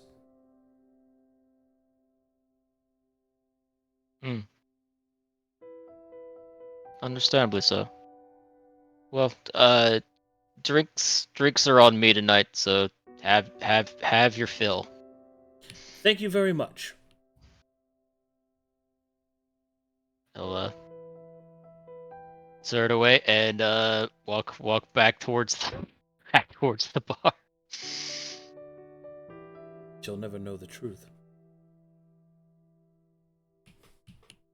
Sorry, what was that? Taro, Yeah? the lady sitting next to me mentioned that you might have a problem with your attire. What do you mean? What's wrong with my attire? Does it Are you in any way unbuttoned? look down at shirt? No, my shirt's buttoned okay. Lower, please. Looks Your down. crotches unbuttoned. Oh. Well, Well, Is he just standing there? Are you just standing there Please. staring at your cock, bro? Like, what's what that? do? Are we rolling? Well, I gotta figure out what to do with this. Just in Sorry, front of I the had captain. what do I do? staring I at had his- to click the token. I was trying to flip to turn away from. Oh, you turned away from the captain. Look, I Yeah, see. I quickly turn and button. Okay. Thank you. Sorry. It's I don't know how fine. that You've obviously had an exciting evening. Oh, you don't even know the half of it. Is that referencing to the halflings that have been ever present tonight? No, that's a horrible pun. Why would I make that stupid pun? Be right back, bathroom. Fiona takes a sip of her wine. He sees the one. Oh wait, what happened to the other elf lady that was here? She Shit. just left. Damn it. You were, I suppose, not entirely cognizant, but waiting at the door, and she left while you were waiting. Ah, damn it. I was cleaning my computer screen. No.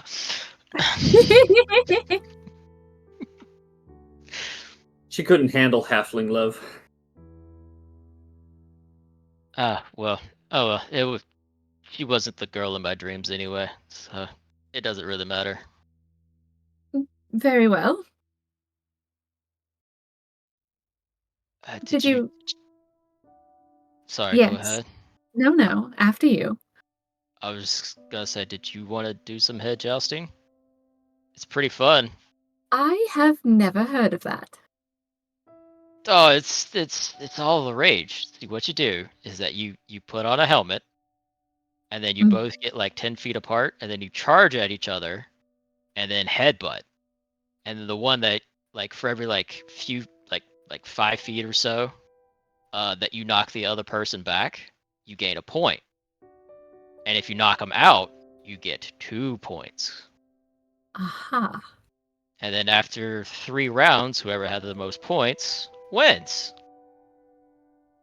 I'm assuming, unless, of course, you've been knocked out, at which point you Well, forfeit? Yeah, I mean, if you get knocked out, you well, not necessarily, because if one person has 1 point, and then in the second round, you knock them out or get knocked out, you can still win even if you're knocked out. I see.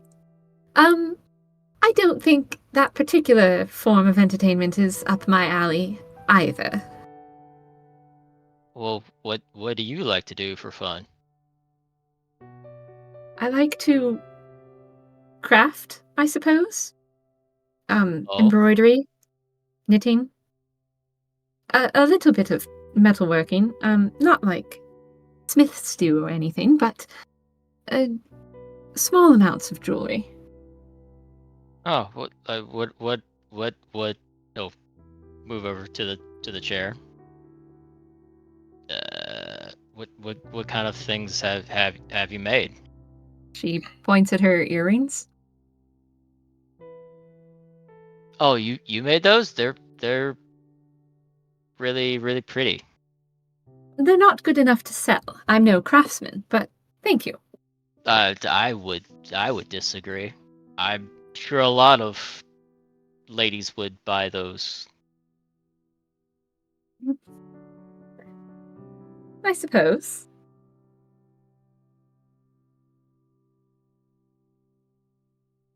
What do you like to do as a hobby, Taro? I'm You back. know, Other than head jousting. I don't really know. I really haven't had a whole lot of time for hobbies. It's usually been mostly work. I don't really remember things before work. I see. That's unfortunate.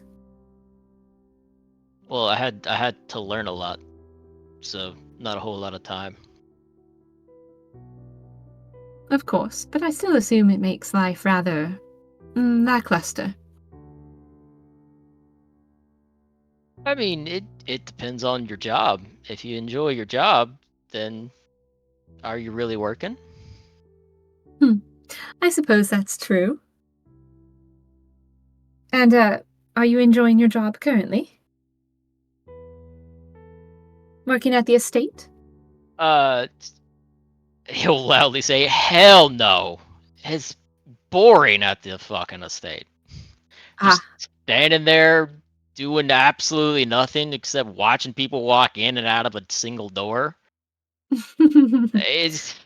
It's the worst job I've ever taken. I I feel like my skills are being put to waste.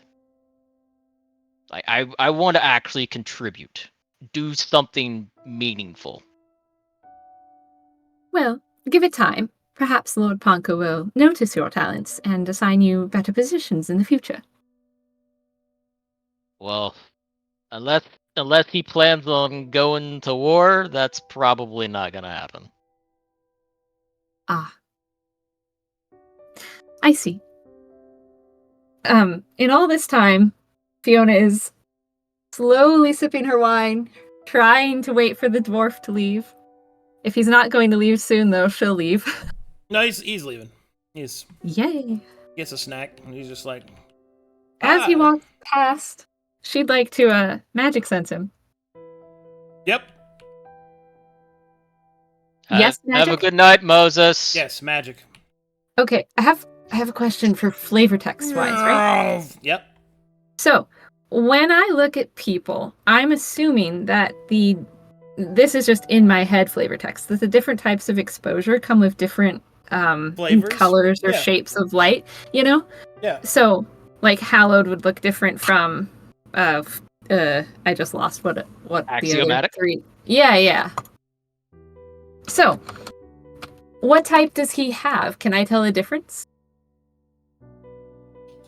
He has regular exposure. Regular. Okay. Non-alignment exposure. Interesting. It's too bad I didn't ask when I was around Colin.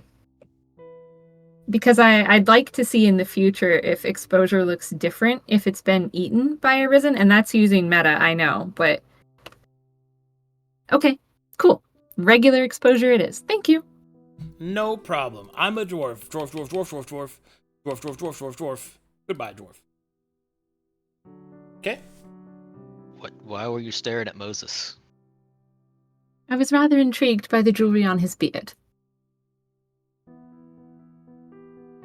Oh, I mean, he is a dwarf. They do like to wear that. But why did he have it tucked in his belt? That was weird.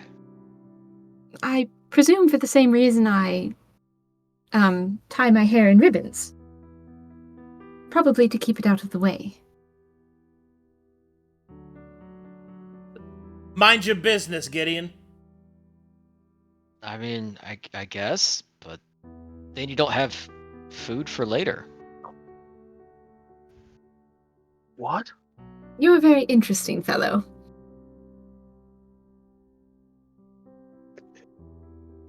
Hey, Mr. Pop. How much do I owe you for the meat? 3 silver. He will give him 1 gold. Keep the change. He'll gladly take it. Y'all feeding Man's this making man. a killing tonight. Real, dude. He will walk over to y'all. Taro, how are you feeling?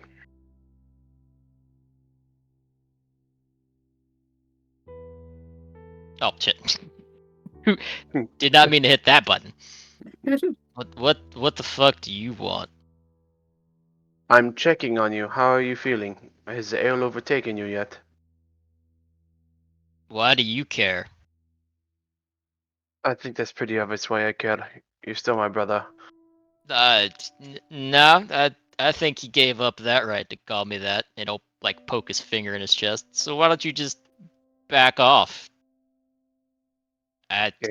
Asshole. Oh, such a good one. Are you going to stay longer, Captain? I'm sorry? Sorry, you look like Fiona. I am Fiona. How much have you had to drink tonight, Holy shit, dude. Mr. Beans? Oh my god, I've had such a long day. He didn't even have alcohol. Oh, God. It's out of Milk was character. spoiled. Out of character. Fucking running on 2 hours of sleep. I Boo. only drink. I only drink milk, Fiona. I don't I drink alcohol. I do believe that Mr. Pops might have spiked your milk. One of the I hope reasons he I gave stay you the away bad from it. one. I guess it's entirely possible. If you'll remember, I'm the courtier. Yes, it starts with a C, but it's an entirely different word. Your captain would be back at the estate, most likely on his shift. It has been a long day. Forgive I me. don't plan to stay much longer. Arcadum, can I tell if Taro's drunk? Yes. He's fucking gone, dude. Like, it's... Is he suffering from any sort of condition? Yeah, being drunk as fuck. Okay. Does Leon... What I know of Leon Hands would cure that? I mean, technically it's a poison, so I guess. It's also a party foul.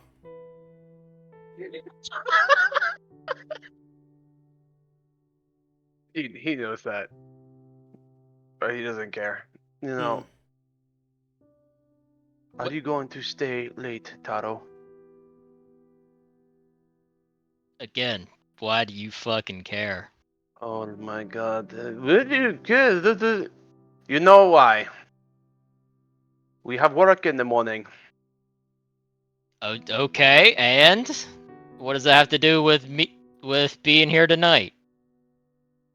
Are you going to be too intoxicated to make it to work in the morning, Taro? Well, excuse me, Ossifer. I didn't know that I had to report to you.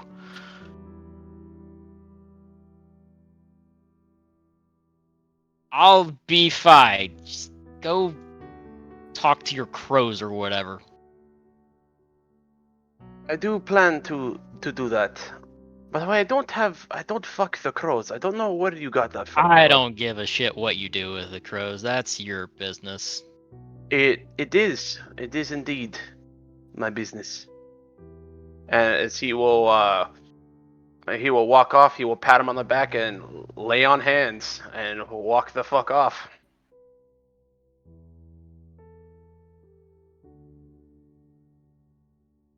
Yeah, that's right. And don't you forget it. On this same map. Oh. What, And then what, Mikael It's wild will that it's walk happened twice to What the you, fuck? Waymaker. what the hell? Don't worry. Just keep going. Did he just... Oh, nuh-uh. Nuh-uh. Feral charge grapples his by the fucking horns. As long as they take it outside. I will finish my Uh-oh. wine All right, just sipping wine, yeah. and give the glass back and pay my tab. Thank you.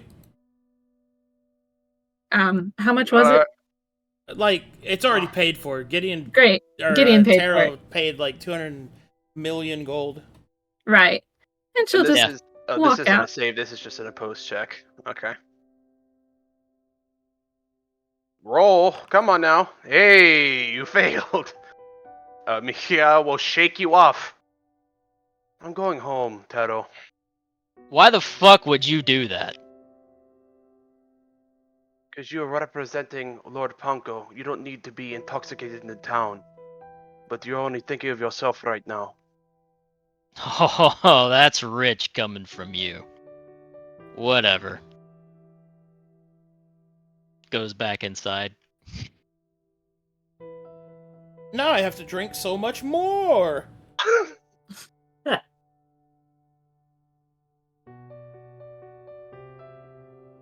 How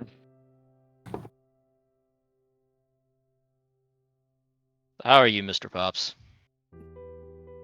Well, had a pretty good night.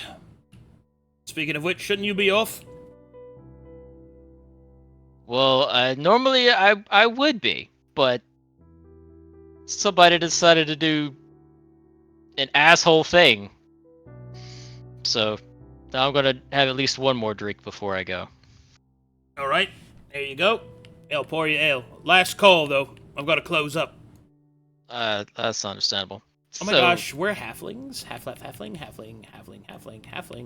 So, Mr. Pops, like, have you heard any rumors lately?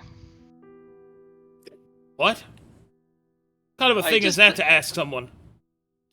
Just Drink like your fucking things about drink. town. I don't know. Okay. Well, worth a shot, I guess. Cammy, are you good? Are you okay? Cammy's gone, dude. He's just...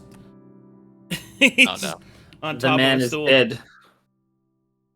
Alright, well, he'll finish his drink, and then Princess carried Cammy back to the estate and put him in one of the beds. Oh, okay. What the Okay. fuck? Bring some random dude. He is kidnapping someone. He's kidnapping. When it comes to that who man's was an adult. When it comes to who was bringing someone home tonight, I didn't think it was gonna be Taro. The princess carried through the street. Hey, I picked somebody up! Progress! All right, I'm back with you. Oh, he's gone. Ugh. I can get it to I can get it to him, but if it's last call, if I could have an absinthe for the night. There you go. And then, I suppose briefly, could you give me some of what you know of the rumors of the undead rising in the area? What is the deal? Why do people keep asking me about rumors? Literally your job, old man. He's a bartender. suppose it People is come to late. him. He will then respond. What do you want to know?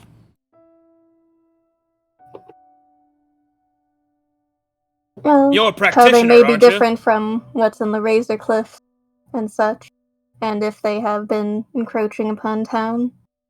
Well, you're a practitioner. If you You'll know better than me anyway. But what I've heard, though, is that supposedly some new king from the old courts has risen up to the north somewhere, and he's gathering all sorts of men and people.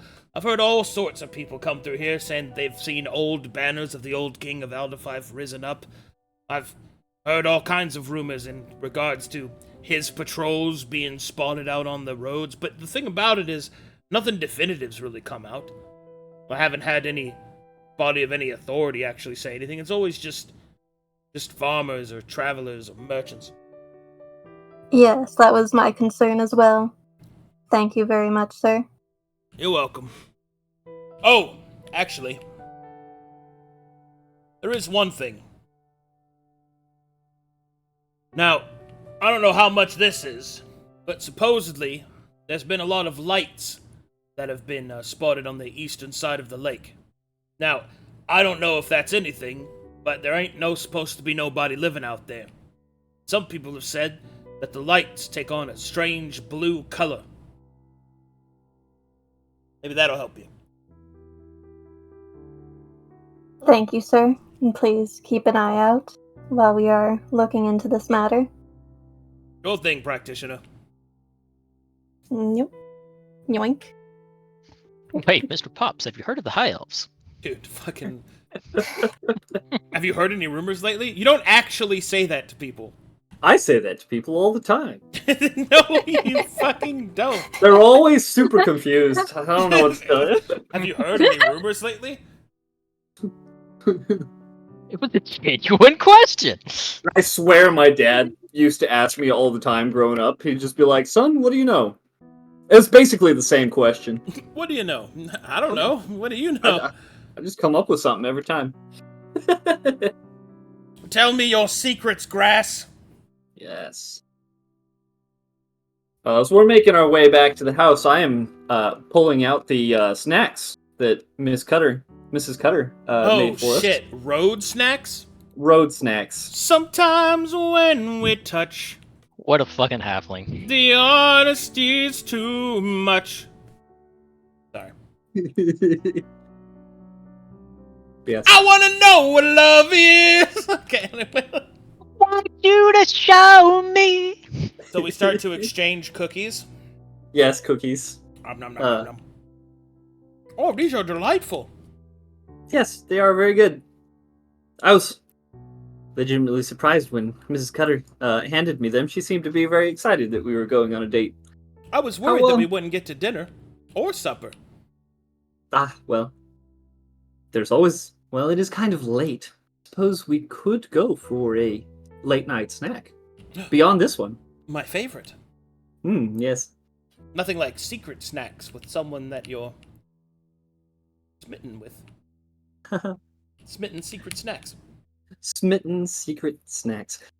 Kill me. Morty, I do believe that you should go into advertising. Oh, thank you.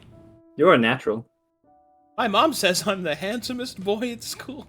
Sorry. I'm sure you are. Thank you. Yes.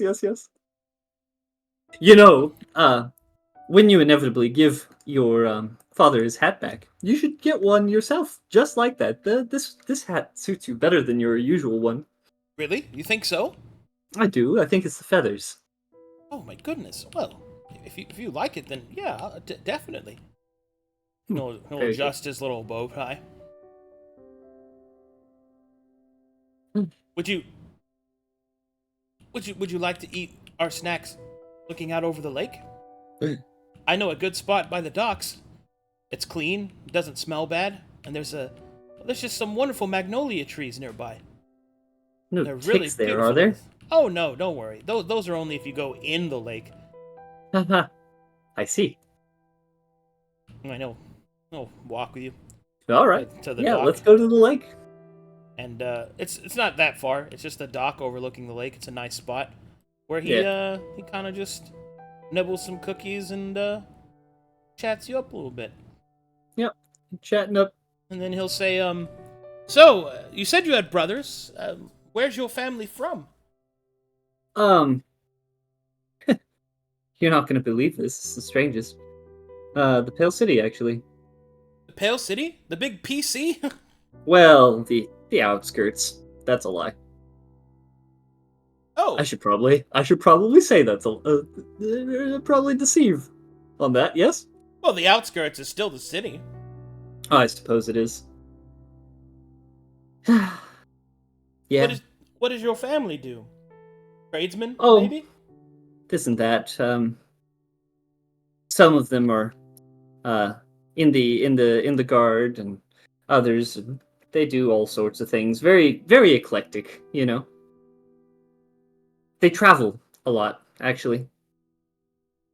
A lot. He'll smile and drink in your lies. Completely kind of- trusting. Yep. This poor boy. Break his heart so bad later. What about your family? How long have they been in Dark Lake? Well, they're actually not in Dark Lake. At least, not in that way. It's true they have a home here, but my family's, mostly human, so they also travel a lot. That natural wanderlust, I guess. I'd say that I was born here, but to be honest, I'm not even really sure. We traveled so much. You're not sure if you were born here? Your parents haven't told you? Well, every time I ask them, they say a different place. Aha. They must really travel a lot then. I was Wow. born on the road, so it is what it is. I like to think that the whole world's my home. You know, my dad always said something similar to that, but different. He used to say that wherever my mom was home. He didn't really care where he was, as long as she was there, I guess.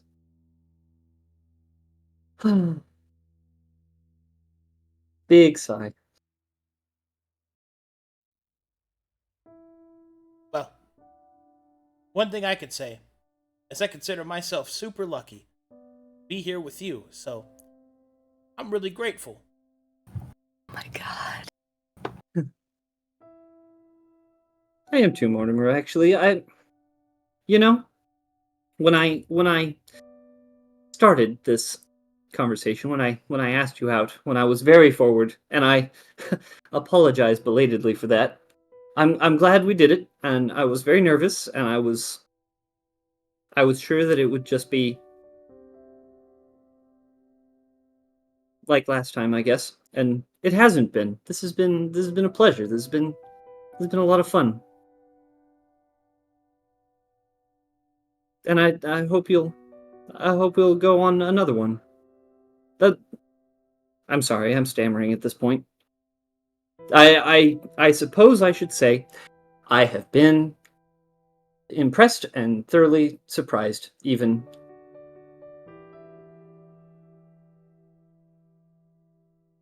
He will smile. Thank you. A singing crab pops up from the lake. Shut up.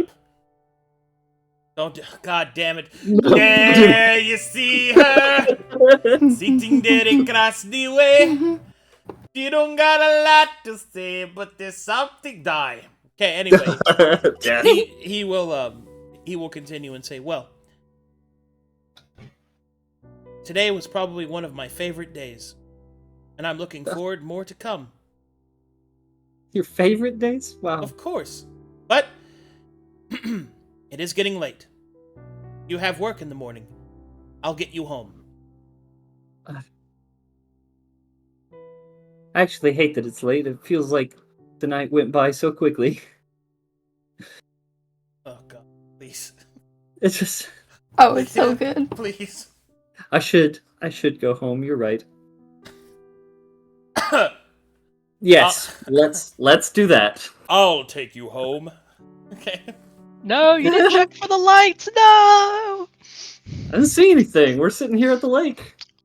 If Yeah, lights they were- popped up, I'm sure we would have noticed them. Did. All right. He takes you home. Where does he drop me off exactly? He drops you off at the barracks that he's seen you at every morning. Very good. I At will, the front door, awkwardly waiting. All right, let's go there. Yep, holding Uh-huh. his hand and walking up to the door and... Hold on, just hold fucking on, Jesus Christ. Well... Let me just delete all these fucking people. Yes, get rid of them. Oh my All of them. god. All right, let's make it fucking dark in here. Wing. Tater salad. Okay. Is there anybody that's there already? Yeah. Huh! Me. I would have Never left. brought Cammy in. All right, Jesus Christ. Let me go. Yeah. Who the fuck is going home? All right, I need to know who's going home. Mikhail, yes. Yeah, I'm going home. I probably would be getting home because he's carrying somebody else, but I don't know. Okay, you're Rob, home. as fuck. What do you mean? You're home. Fiona, did you go home or what are you doing? No, I'm going to the leper camp. Okay, you're doing mission stuff. Rogue shit. What about you, Nova? I was thinking, like, oh, yeah, I should go and check out the East Dark Lake, but no, I cannot. So we will be good and go back home through the secret way. You wouldn't see the lights. I on the wouldn't lake. see the lights. Aw. Like, we get, like, we make our I'm way, sorry, like, but in halfway this there, one and then we're instance, like, turn I- around. I'm sorry, but blind sense does a lot, but it cannot let you see lights across the lake. I'm sorry. I know. Damn Have you it. heard any We realize rumors it's a lately? little Well, late. there's this very visible light show in I'm the afraid sky. I'm gonna have to play the blind card here. Sorry. Man, To home with you. gatekeeping DM out here. Yeah, that's me, not his party going, you're too invalid to go anywhere. Alright. Hey. That's all good. So we'll be back through the secret way eventually, later, Okay. after a long walk of shame. Oh. La la la la. La la la la la la, my oh my, look like that boy too shy, he gonna miss the girl. Wow! Alright, there you go. Whoa. And it a shame, too bad, he gonna miss the girl. Where the fuck? I just downloaded... Sorry. I copied everyone else and they didn't copy, so... Copy paste only me. Haha. It was me, Mario! Oh shit! And why did everybody Barry. hear, like, way over the place? Alright, put on your fucking clothes. Okay. Alright. Hold on. There we go. Okay. I guess you two would beat them there? Yeah, because you guys went smoozing it for cookies. Yeah, we got cookies, yeah. We got cookies and lakeside chat. Yeah, we increased our hearts. Alright. So many hearts. Alright, so we'll just do this. You two get home. Go ahead and go inside. Do home stuff. Shadow, why the fuck did you bring that man with you?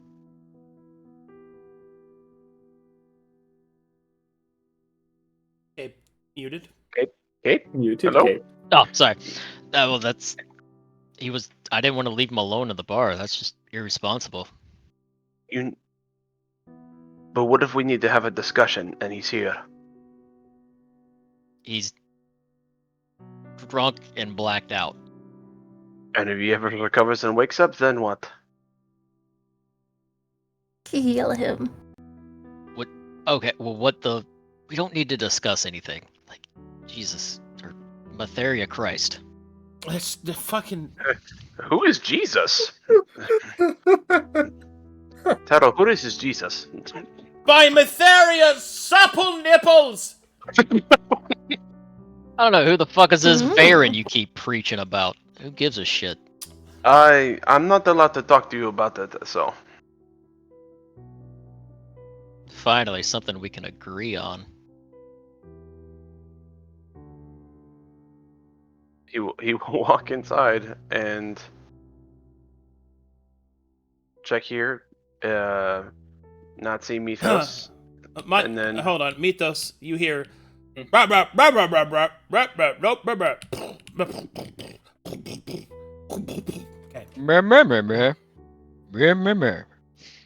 is this door locked?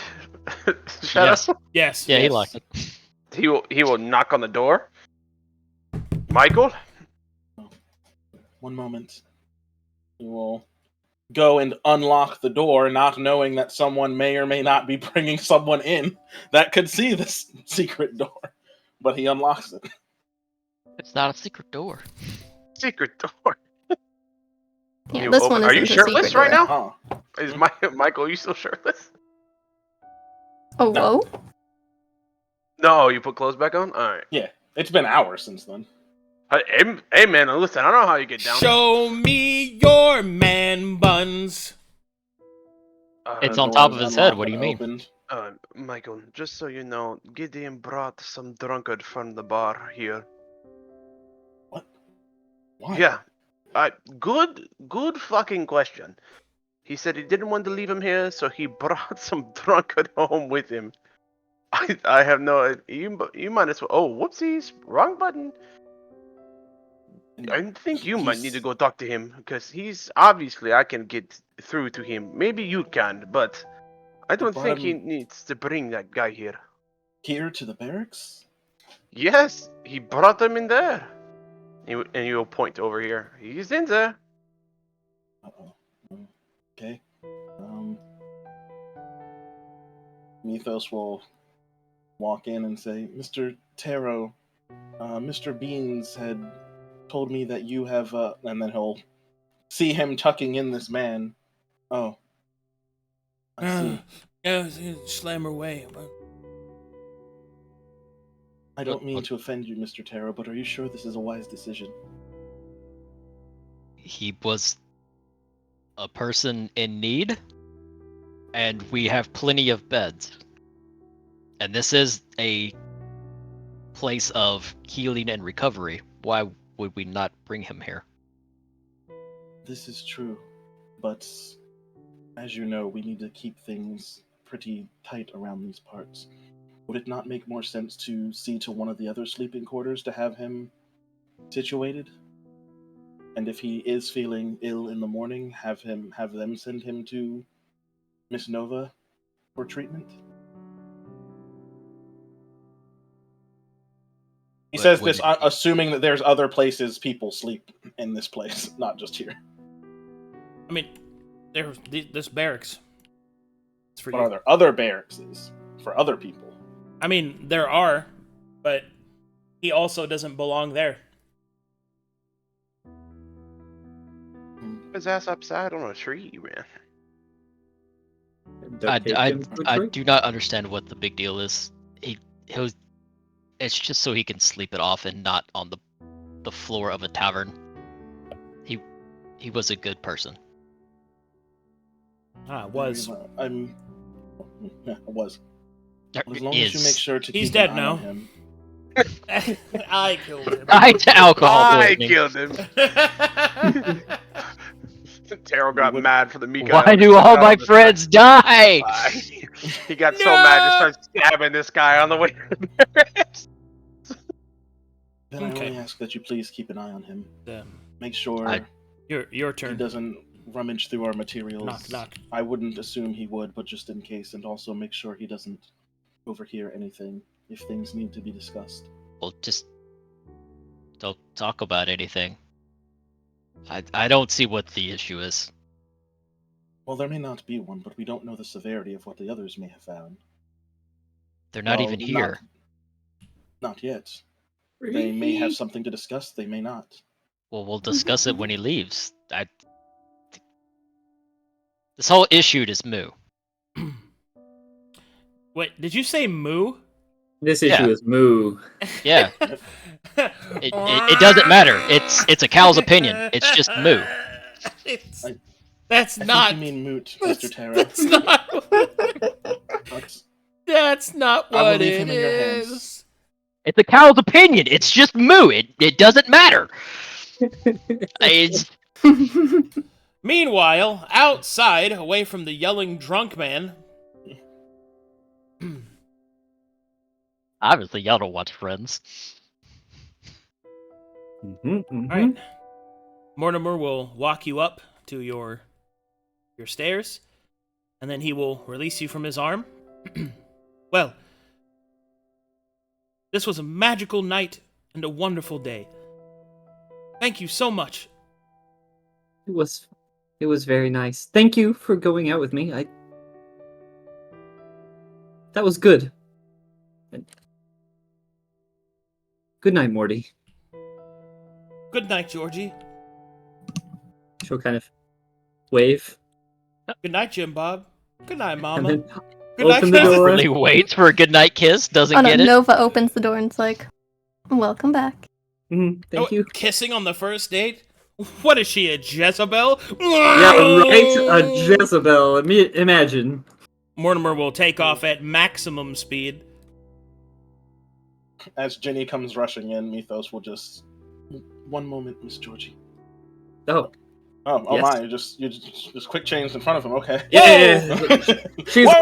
She's a very efficient soldier. Roll for size. Sweet. He will just lean down closely and whisper, Mr. Taro has brought a guest to take the edge off for the night, so What? we will not... I Who? know it's a strange circumstance, but... Immediately Well- knows he's on over. Oh. Wow. Taro, out of everyone, I thought for sure. No. You were not even on the ranking list of someone who would bring someone home from dinner. What? Good luck, I suppose. Oh my god. Super gross. Super weird. Oh my goodness. Wow, calling this Well- gross in Pride Month? Cringe.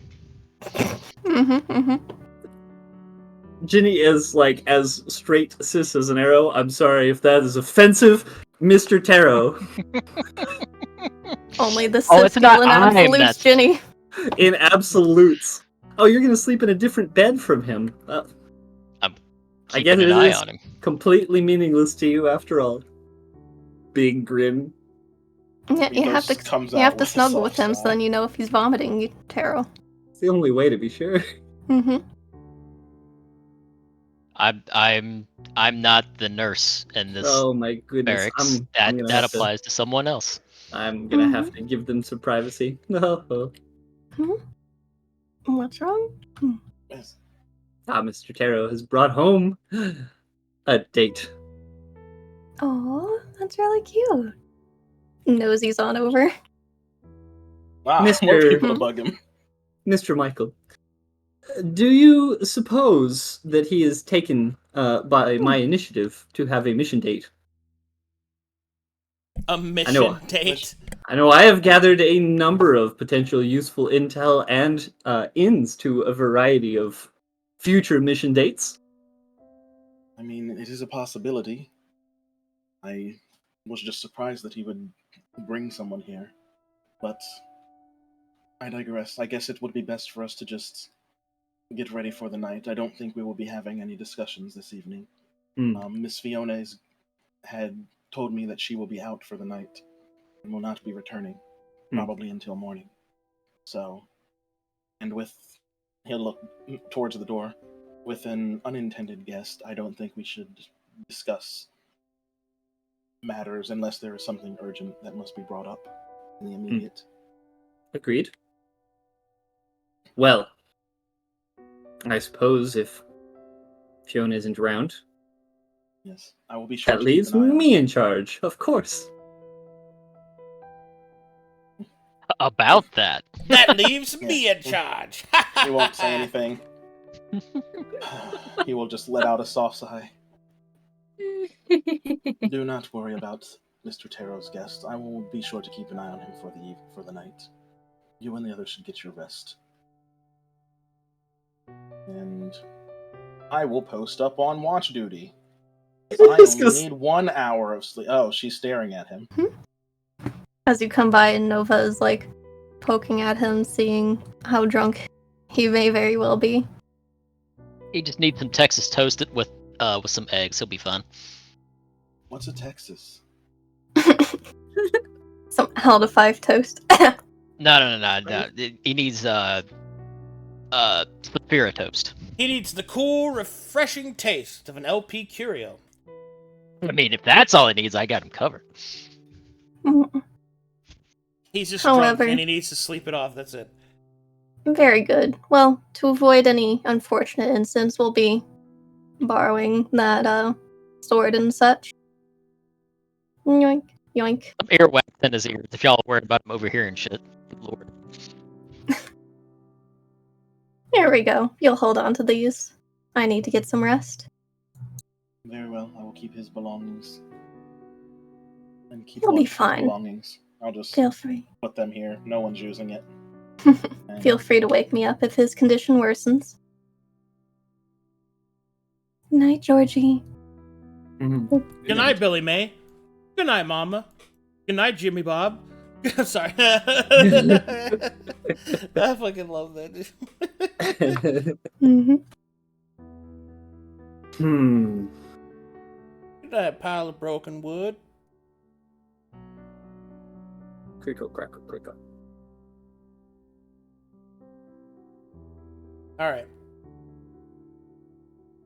And now we have something to handle with you. Mm-hmm. Alright, what's your plan, champ? Okay, so I'm going to look for a clean patch of mud Uh-huh. and kind of scrub some on my face and my hands to make them darker, you know, so that they don't like reflect moonlight or anything, right? Okay. Yep. And I'm going to wrap myself up in my cloak and sneak on over to the leper camp. Oh, you're trying to make yourself nice and stealthy. Okay. Mm-hmm, mm-hmm. I thought you were trying to make yourself look poor, and I'm like, well, you're a traveler, so you should have a lot of experience with that. Damn. Got him! Nice. Classy. No. She's poor. I'm just trying to look sneaky. No, I got you. That's good. Trying to avoid the predator. And The annoyingly, predator, dude. Fiona has less gold than Melee does. Oh well. I love Essy Schwarzenegger. Avoiding the rich. Yes. Ugh. Kill me! Come on! Come on! So- We got to find the lepers! Do it! Kill me! I'm right here! Come with me if you want to live. I'll come now. Alright, shut up, everyone. Shut up. Alright, let's do this. Go ahead, Farryn. Do I need to roll stealth or anything? Yes. Alright. Please give me a stealth as you approach. Okay, cool. A big fat oof. That's not great. Yikes. I will give her my inspiration to re-roll that. Okay. Well, thank you. Because I think I might want to. That's better. Much better. Thank you. You are welcome. Oh my gosh.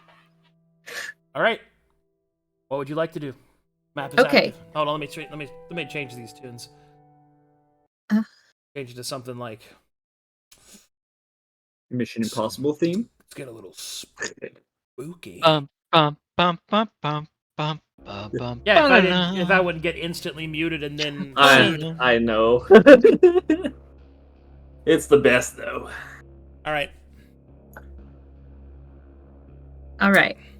So, I'm going to stick to the shadows and try to find either a window or a place to potentially, like, climb up. Nothing too dexterous, so if it's like a sheer wall, I'm not going to, like, try and scale it, but if it's like a crumbling thing that I can easily get up without, like, dislodging too much, you know, and making noise, I'll do that. Because I want to Okay. have, like, a view. Do you want to climb a high point? Potentially, yeah.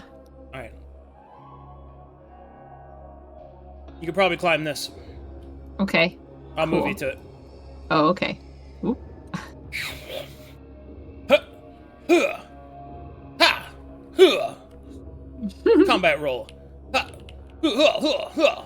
I had all that training back at the Abbey. You know, I should be really good at whippy doing and stuff. All right. Acrobatics check. Okay. Must have been the wind. All right. At the top of this, like, central pillar, there's a hole in the ceiling that you can look inside, and you can see the lepers kind of all coiled around small cooking fires and just kind of living their life. Okay. I'm going to do that lovely magic sense. Anybody have exposure? No one in the area that you can see and reach. All right. And I don't see whoever they were mentioning in their report, the one with the mask. Nope. Okay. I will move from this spot to another vantage point. Okay, if you make the jump, you can jump from here to there, and then you can run along the roof. Ooh, what sort of skill is that jump? Acrobatics. DC 15. Ooh. Ooh. Ew. Anywhere else I can go? Yeah, but that would give you the most viewpoint from the safest vantage. What's your bonus though? +5. +5. So it's a 50-50. And it's one of the ones that's I've got proficiency in, so I can't jack of all trades it. It's just it is what it is. You got this. I have faith. I have 1 inspiration, but remember each acrobatics and such you have to make it back. Although I do have the skill focus of acrobatics. Yeah, so I guess if you have the skill focus, you roll with advantage. These are basic checks. I should have rolled with advantage. I'm dumb. Sorry. You're fine. I have skill focus in stealth too. I'm stupid. You're so smart. Don't even worry about it. Okay, well I'm gonna advantage it. Hooray! Oh look. Hey! Pow. Whee! Got him. Easily done. Ha! Forward flip. Hoof. Whoa. Okay. And up here, you can just kind of move on these pillars right here. So. Yeah.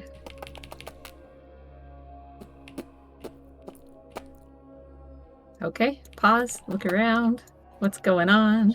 Perception check. As you see this guy.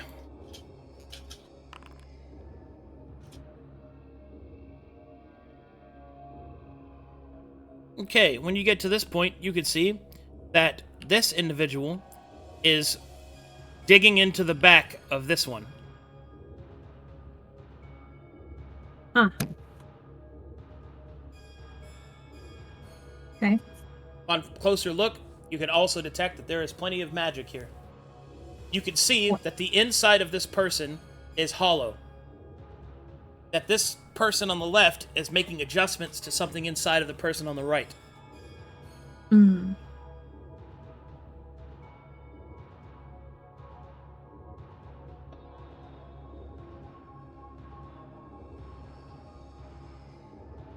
What flavor of exposure?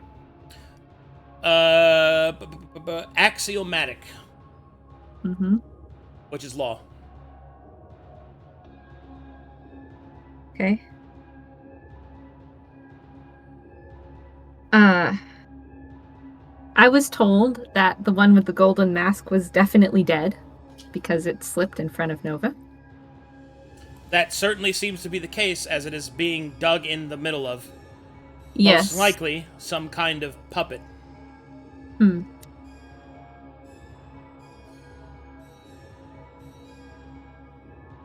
All right. And does this fellow give off any of the same type of dead vibes, or is he too far away to be able to smell or see? Too far away. However, there is a commotion at the southern end. Oh. Is it getting closer, or is it staying at the southern end? The sound of a horse can be heard as it clambers through the cathedral, causing echoes in what remains of this once sacred space.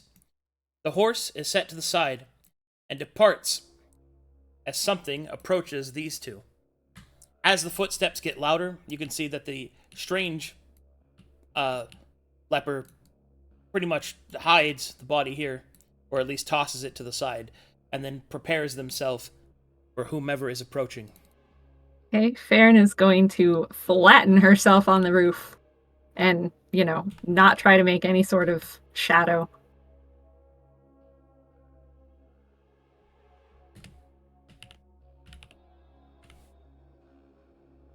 Okay.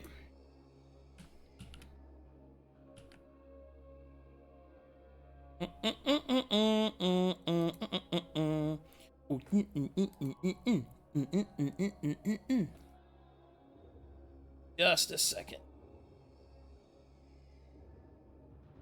That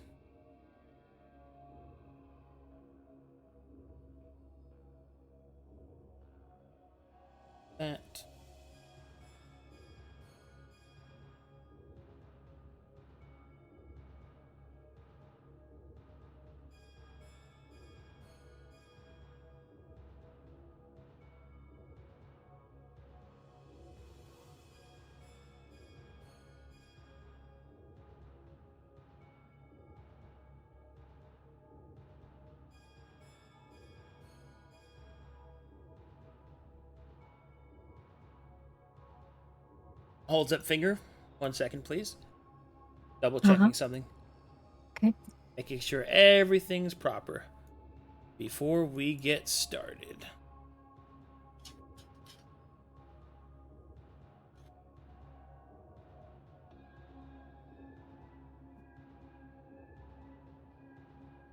Good.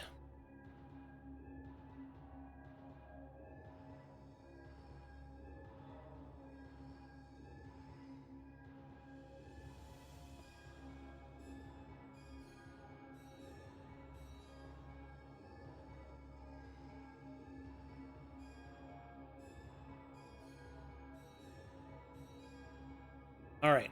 And so, eventually, this individual will approach the strange leper. And you see this. Interesting. Okay.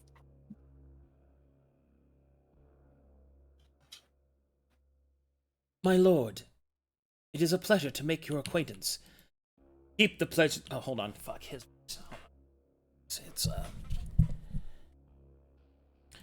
Keep the pleasantries to yourself. This is not a social call, nor are you in the good graces of His Majesty. I don't understand.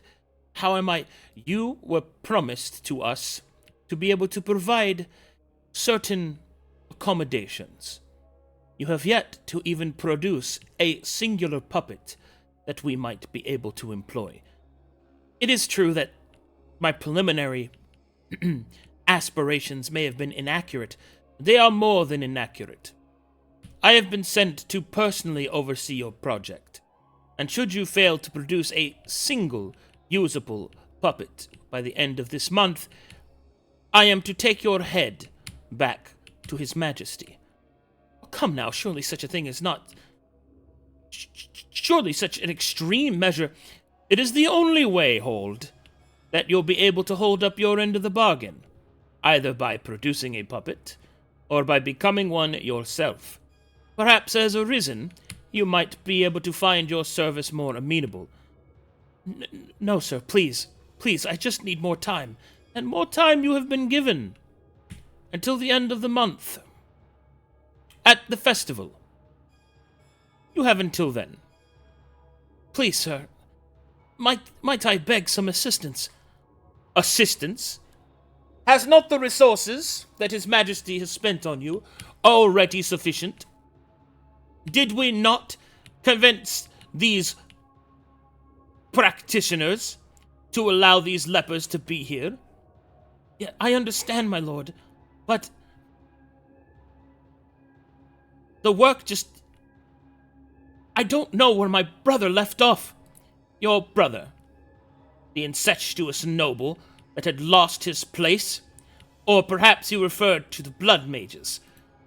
My lord, I need those papers. I need their research. Maybe what you need is motivation. So know this.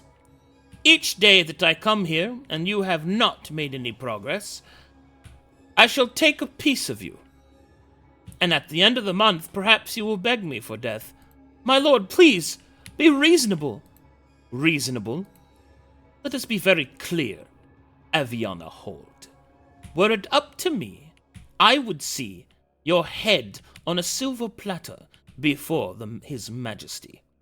I would not have given a second chance, a third chance, or any chance to one of your kind. Your ilk. Yours who have spread this misand... Does not matter. I will not anger myself.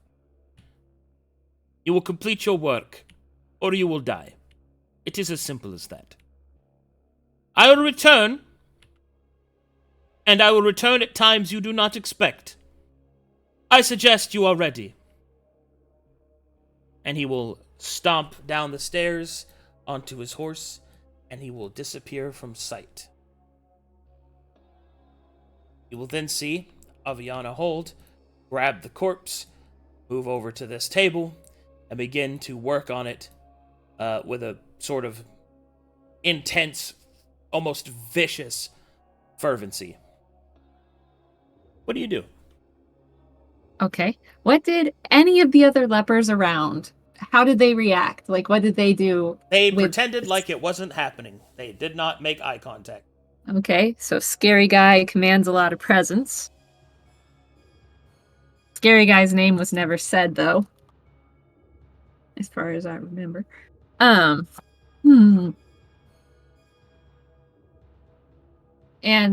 how are they reacting towards what Hold is doing right now? Like, are they grossed out by it? They're not looking. They pretend like it's not there. All right. Completely ignored. Most likely, they don't want to lose the home they have. All right. Or die. Uh-huh. Yeah. Can I cross the roof to get to the other side and go down these pillars? Yeah, that's fine. The roof looks stable enough, it's not going to cave in. I mean, it's got holes in it, but you're light-footed. All right. So she's going to sneak down the roof on this side and just, kind of check through the various holes what all the other lepers are doing, just getting a grasp on the situation. They're mostly just living their lives. A couple of them seem as if they're on actual watch, and you can see that they are armed. And from this distance above them, through the moonlight, you can see that they have cracked skin. Okay. Hold on, writing notes. What type of armor? Can I see it? No, they're two-hooded. All right. Two-cloaked. Can I see what type of weapons? Small weapons. Daggers, short swords. Concealable weapons. Okay, all right.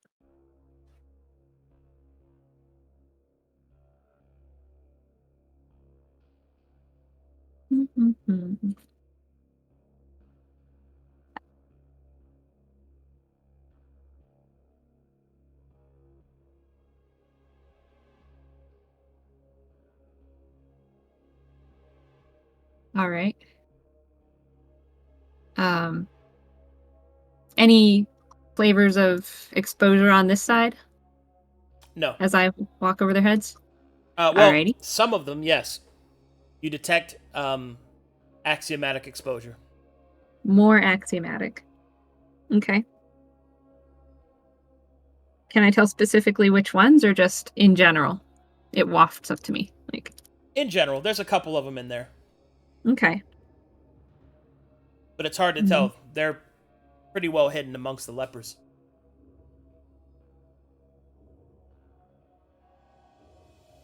Okay. Cool. All right, so we'll cross back over the roof. Do. And then probably jump down and call it a night. Okay. As you start to make your way back, base, you see something else. Okay, I will pause and hide myself in the shadows around a corner so that I can observe. You see that the horseman is stopped here. He Oh. will walk amongst the flowers. He will raise his hand above his head, and you will see some fucking heresy. Don mia totsi cantor mananas. Ira tom mantin torafisai. Con te la des on de salda fife. And with that, he will slam the ground, and each of these coffins, stone sarcophaguses, will start to crack and pop open as the dead rise. Okay. Farryn doesn't panic, but she does push herself so much further into the shadows. She might not leave the same way she came in. Right. You can see as they come out, this guy will pick up one, look it in the face, look it over, and then kind of sneer, not good enough, and cut it down, and then kind of deposit, like throw the corpse over his shoulder. And he'll look at the next one, good, and he'll move it to the side, and he's sorting them. Okay.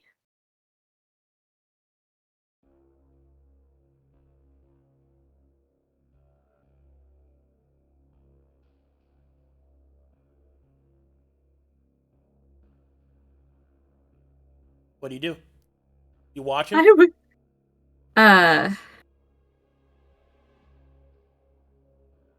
Tough to say. I don't know if it's safer to leave while he's here, or if it's safer to stay.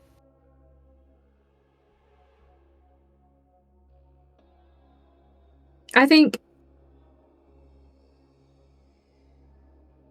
I've seen enough, and while he's distracted sorting the dead, I am going to sneak off through a different way, not the front door. Okay. You get the fuck out of there. Yep. And you would not like to tempt fate. No. Okay. And so, late at night, as the rest of your companions slumber, you arrive once more.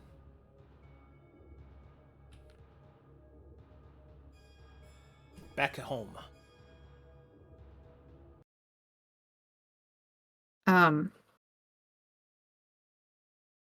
Farryn comes in and locks the secret door, and now that the mud is dried, she kind of like scrapes it off her skin, Yeah. Making a mess, but she'll sweep it up later. Changes clothes, does all the things, takes off her armor. Is there like a nice little pitcher and a water basin out here in the office? Yeah, probably. Cleaning. Yeah, for cleaning wounds and stuff, definitely. Great. She will wash. This mud is gross. And then head to bed. What, dear? Ew, mud. Yeah, ew, mud. Oh my gosh. Move, Farryn. Why can I not move? There we go. She'll come in. It's Fiona. Yes. We have a guest. Which bunk is said guest in?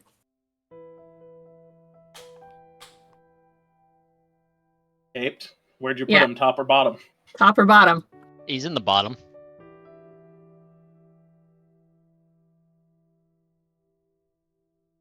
You don't put a drunk person on the top bunk, they'll like drunkenly fall out. You don't know. Michael.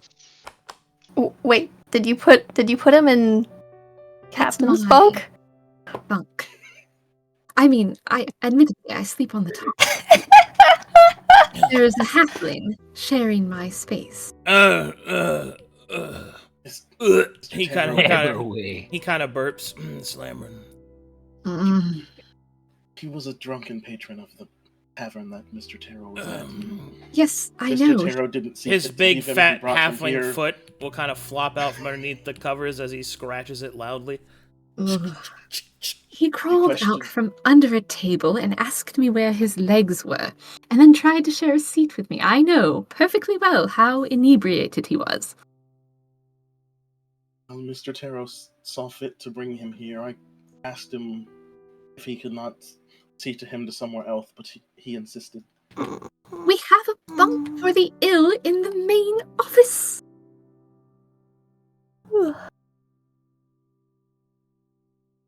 Alright. Let Nova? me grab him. We'll just go up, pull up over the shoulder. Oh, Miss Crobopple. You can have all of my curds and whey. Nova, what are you doing? Leave him alone. I'll tend to him. My slammer whey. Are you all still She's awake? moving him out of Miss Fiona's bunk. I'm always awake. But he'll just hit the ground. Yes, I know. Oh, there's the doctor. We put a bed there, remember? Oh, okay. Still. Yes. And we'll just sit down, kind of lay on part of it. I was No. just listening to some Bob Zombie before going to bed. Oh my god, shut up. God.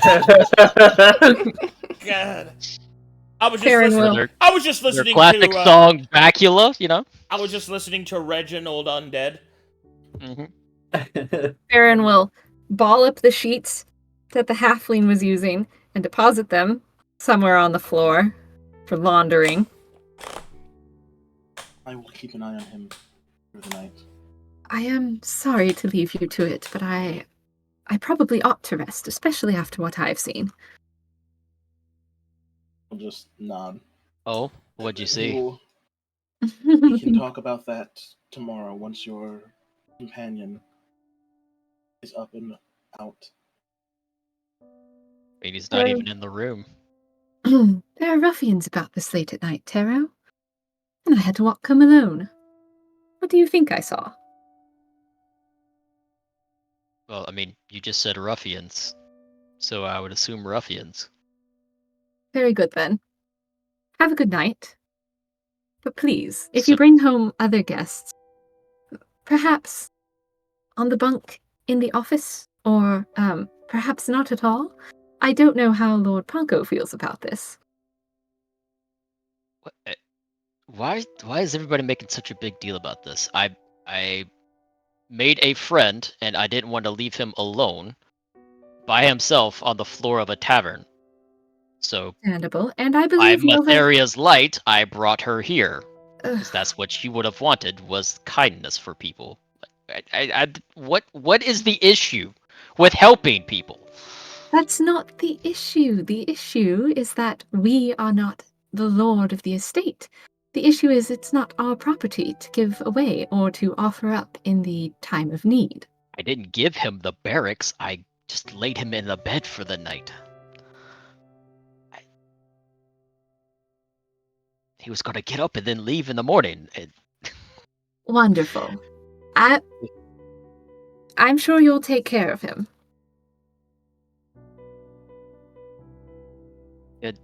Good night, Captain. Good night, Harrow.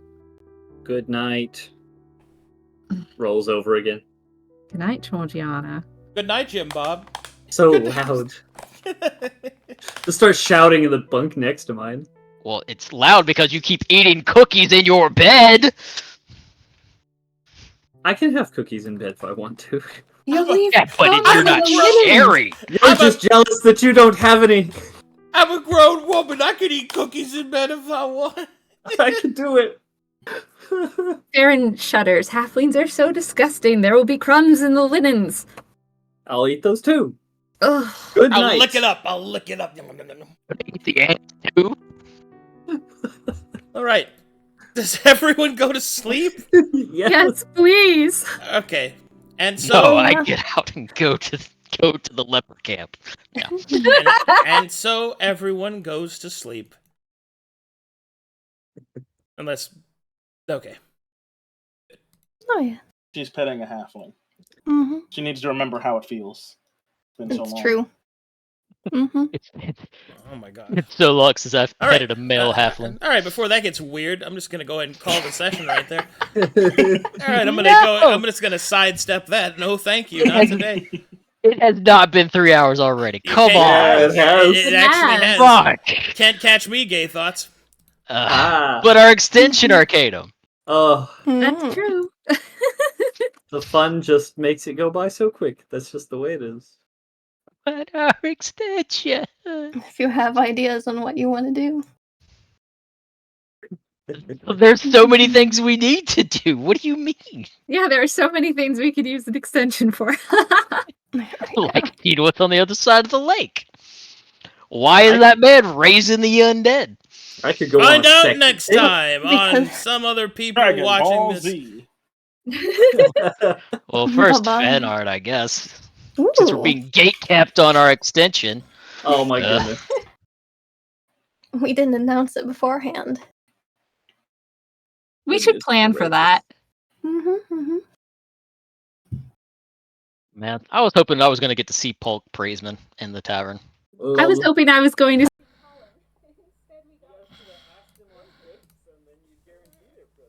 2 halflings in a trench coat. Have you heard of head jousting? Let me tell you the rules.